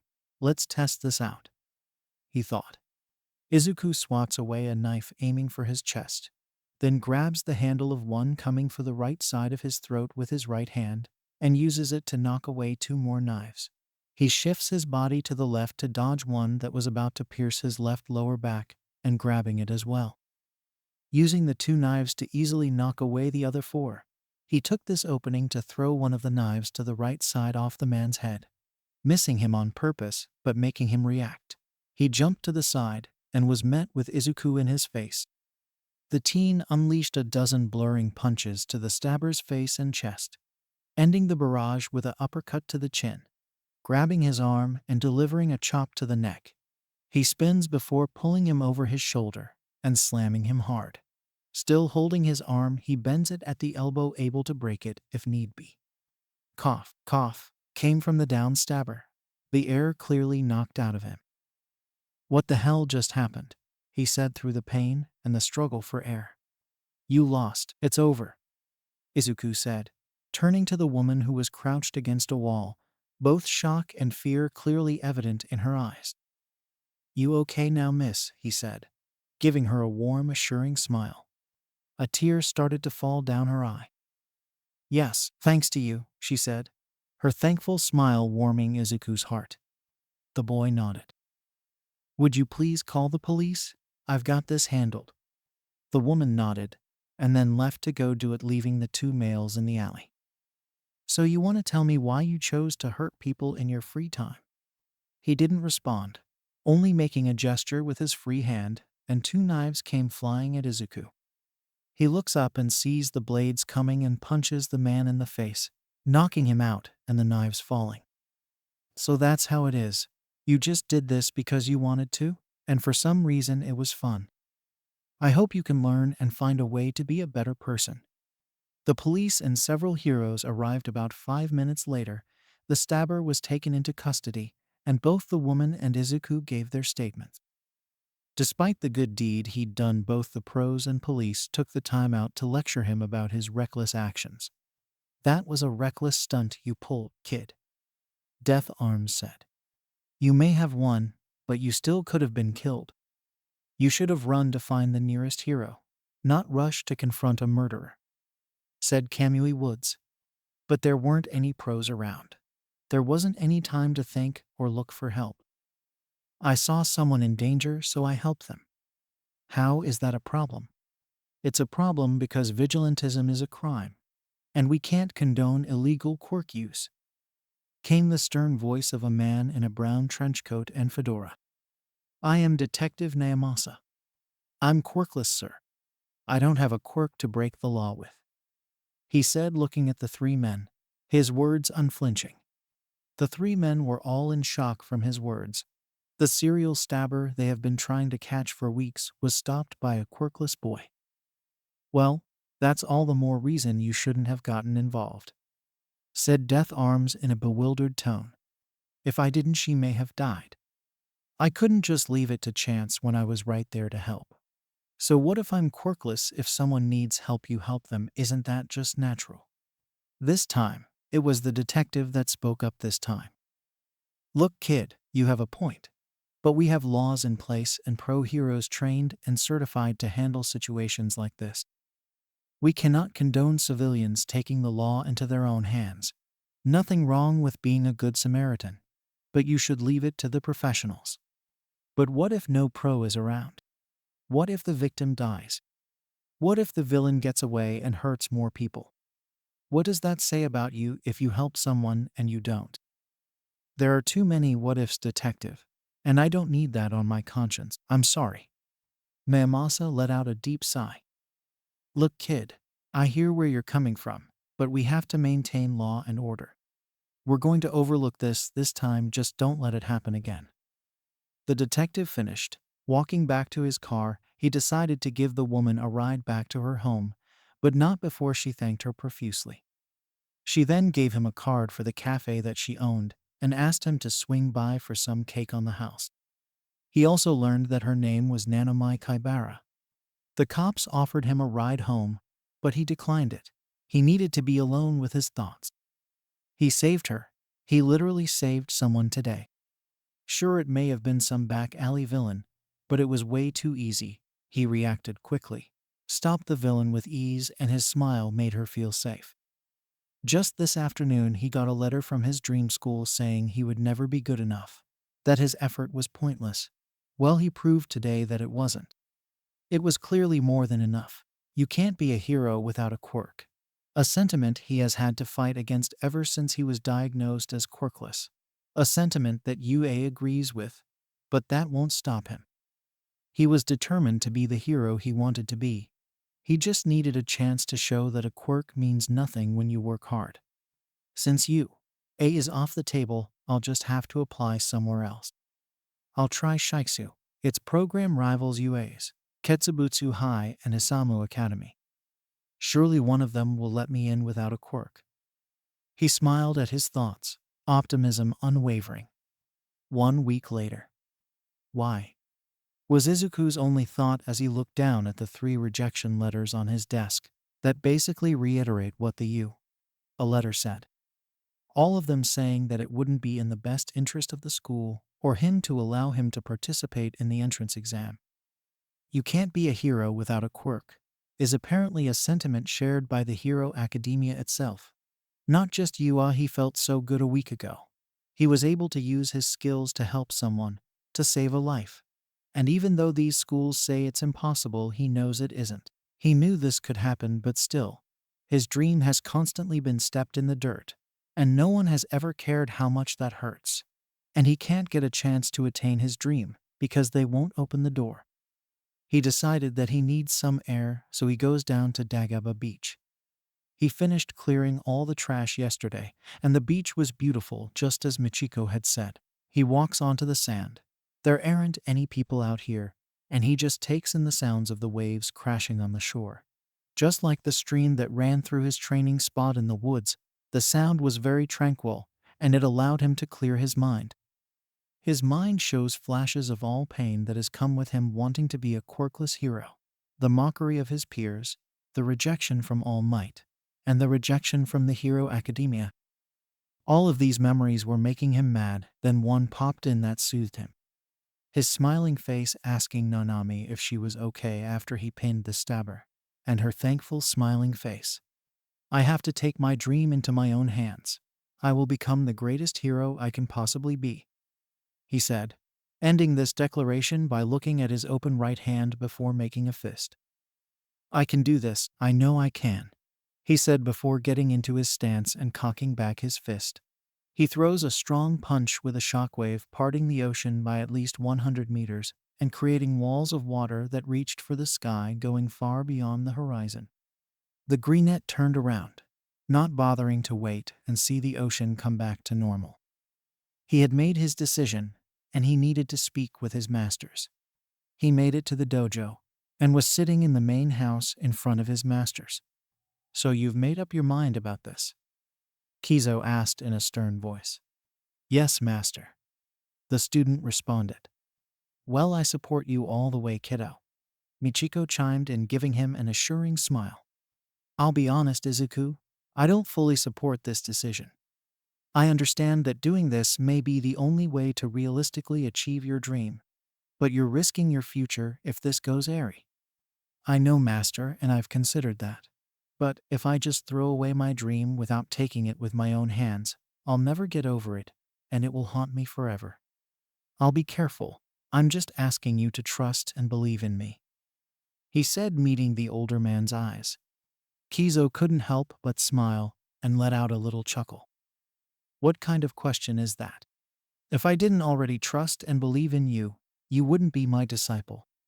While I don't fully support it, I have no doubt that you will use your strength on the right path. And as your master, it's my responsibility to watch over and guide you on this path. Never forget, no matter how far you go, a student will always be a student. He finished with a warm, welcoming smile. Izuku raises his head and looks at both his masters. The memories of the past 8 years training together came flooding in his mind, from the day he started all the way up to this moment. Tears began to build in his eyes. Masters, thank you. His voice flowed with gratitude. So you really gonna do this? Like seriously? Asked an excited Takumi Fujiwara. Yes, this is the only way I can attain my dream, Izuku answered. Sweet, then let me help you out. How so? The Grenette asked. Let me be your sidekick. But instead of fighting, I handle the technical stuff. I can make you a bomb-ass suit and everything. The gray-haired boy exclaimed. I'm not sure I want you to get involved, Taku. I'm already going to be breaking the law. I don't want to see you drag in my mess. 1, you're not dragging me into anything. 2, you're my friend, and I want to help you. And 3, the Hero Academia flat out discriminated against you. Izu, you're a physical anomaly unlike anything this world built on quirks could have imagined. You're the kindest, most humble person I know, and you want to use your gifts solely to help others. I want to see what you'll become. Will you let me? Izuku was shocked. He had no idea his friend had thought so highly of him. Ever since the day they met, the two had always been cool towards each other. Though he was quirkless, Taku never changed on him, even after discovering the crazy things he could do. Izuku even willingly went to Taku's house to do some tests, and both Taku and his grandfather were both amazed by the quirkless anomaly. His bond with Taku was one that he deeply valued. Okay, you can be my sidekick/designer/techie, he said, giving his friend a warm smile. Yes, you won't regret this, bro. So do you have a costume design or? Izuku was walking up to the front door of Taku's family mansion after the guards at the front gate let him in. He rings the doorbell, and in 10 seconds the door is opened, revealing his gray-haired friend. Welcome, bro. It's good that you came. Me and Grandpa finished your suit, and I think you're gonna freaking love it. Hey Mom, Izu's here. I'm coming. Takumi, relax. Came the voice of his mother and renowned actress Megumi Fujiwara. She was average height, had orange blonde hair, blue eyes, and a curvy figure. Taku clearly took after his dad. They walked through the house to a hallway that only had one door. Taku types in some numbers on a keypad, then places a palm reader. Then a little scanner pops out the wall, which Taku puts his eyes to. Then he goes to a mic, Fuji mode. The moment these words are accepted, 2 machine gun torrents drop from the ceiling with infrared beams pointed at Izuku. And guessed. After this, the door opens up to reveal an elevator, and all 3 hop in. Taku hits the bottom button and off they go. The elevator opens up to reveal a giant warehouse of a laboratory. All around there are experiments straight out of a science fic. But the icing on the cake was a supercomputer straight down the way. Taku walks them to the left side of the lab that was darkly lit, where they could see a large glass display with several chairs, and sitting one of those chairs was Taku's grandfather, Chuntaro Fujiwara. He was tall, had gray hair that spiked back, and brown eyes with a confident smile. Welcome family, Midoriya. Glad you came to see my newest design, he said with pride. All 3 sit down in the chairs, and all eyes are focused on the display.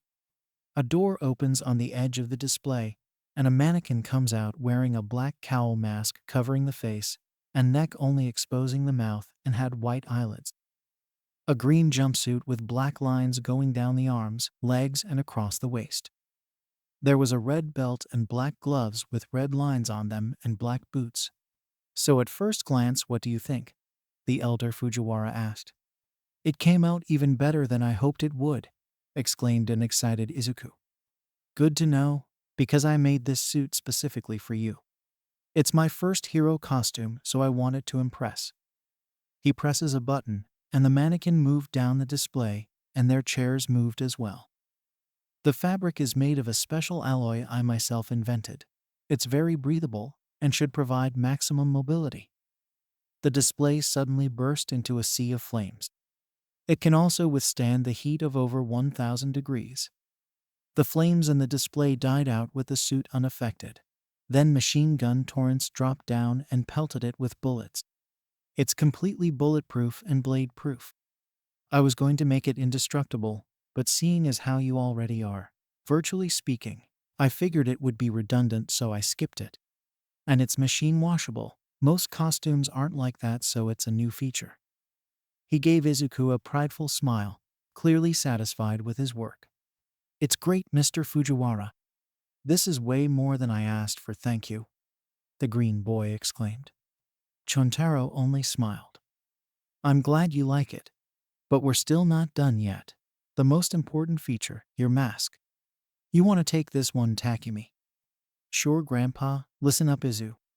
Your cowl, while bulletproof, comes with a special designed radio, able to intercept police scanners and even the faintest of distress signals. That's going to be invaluable. Just you wait. It also comes with scanners able to spot human figures even through solid walls. It's like a combo of X-ray and infrared vision. The mask is durable, and it will help you keep communications, especially when you have this. He ended this remark by handing Izuku a smartphone. This is a phone Grandpa and I, but mostly me personally, built. Consider it your hero phone. It runs on our private server, so there is almost no chance of any calls being tracked. So when you take down a baddie or rescue someone, you can call the cops for cleanup duty without stress. And the final piece of the puzzle is this right here.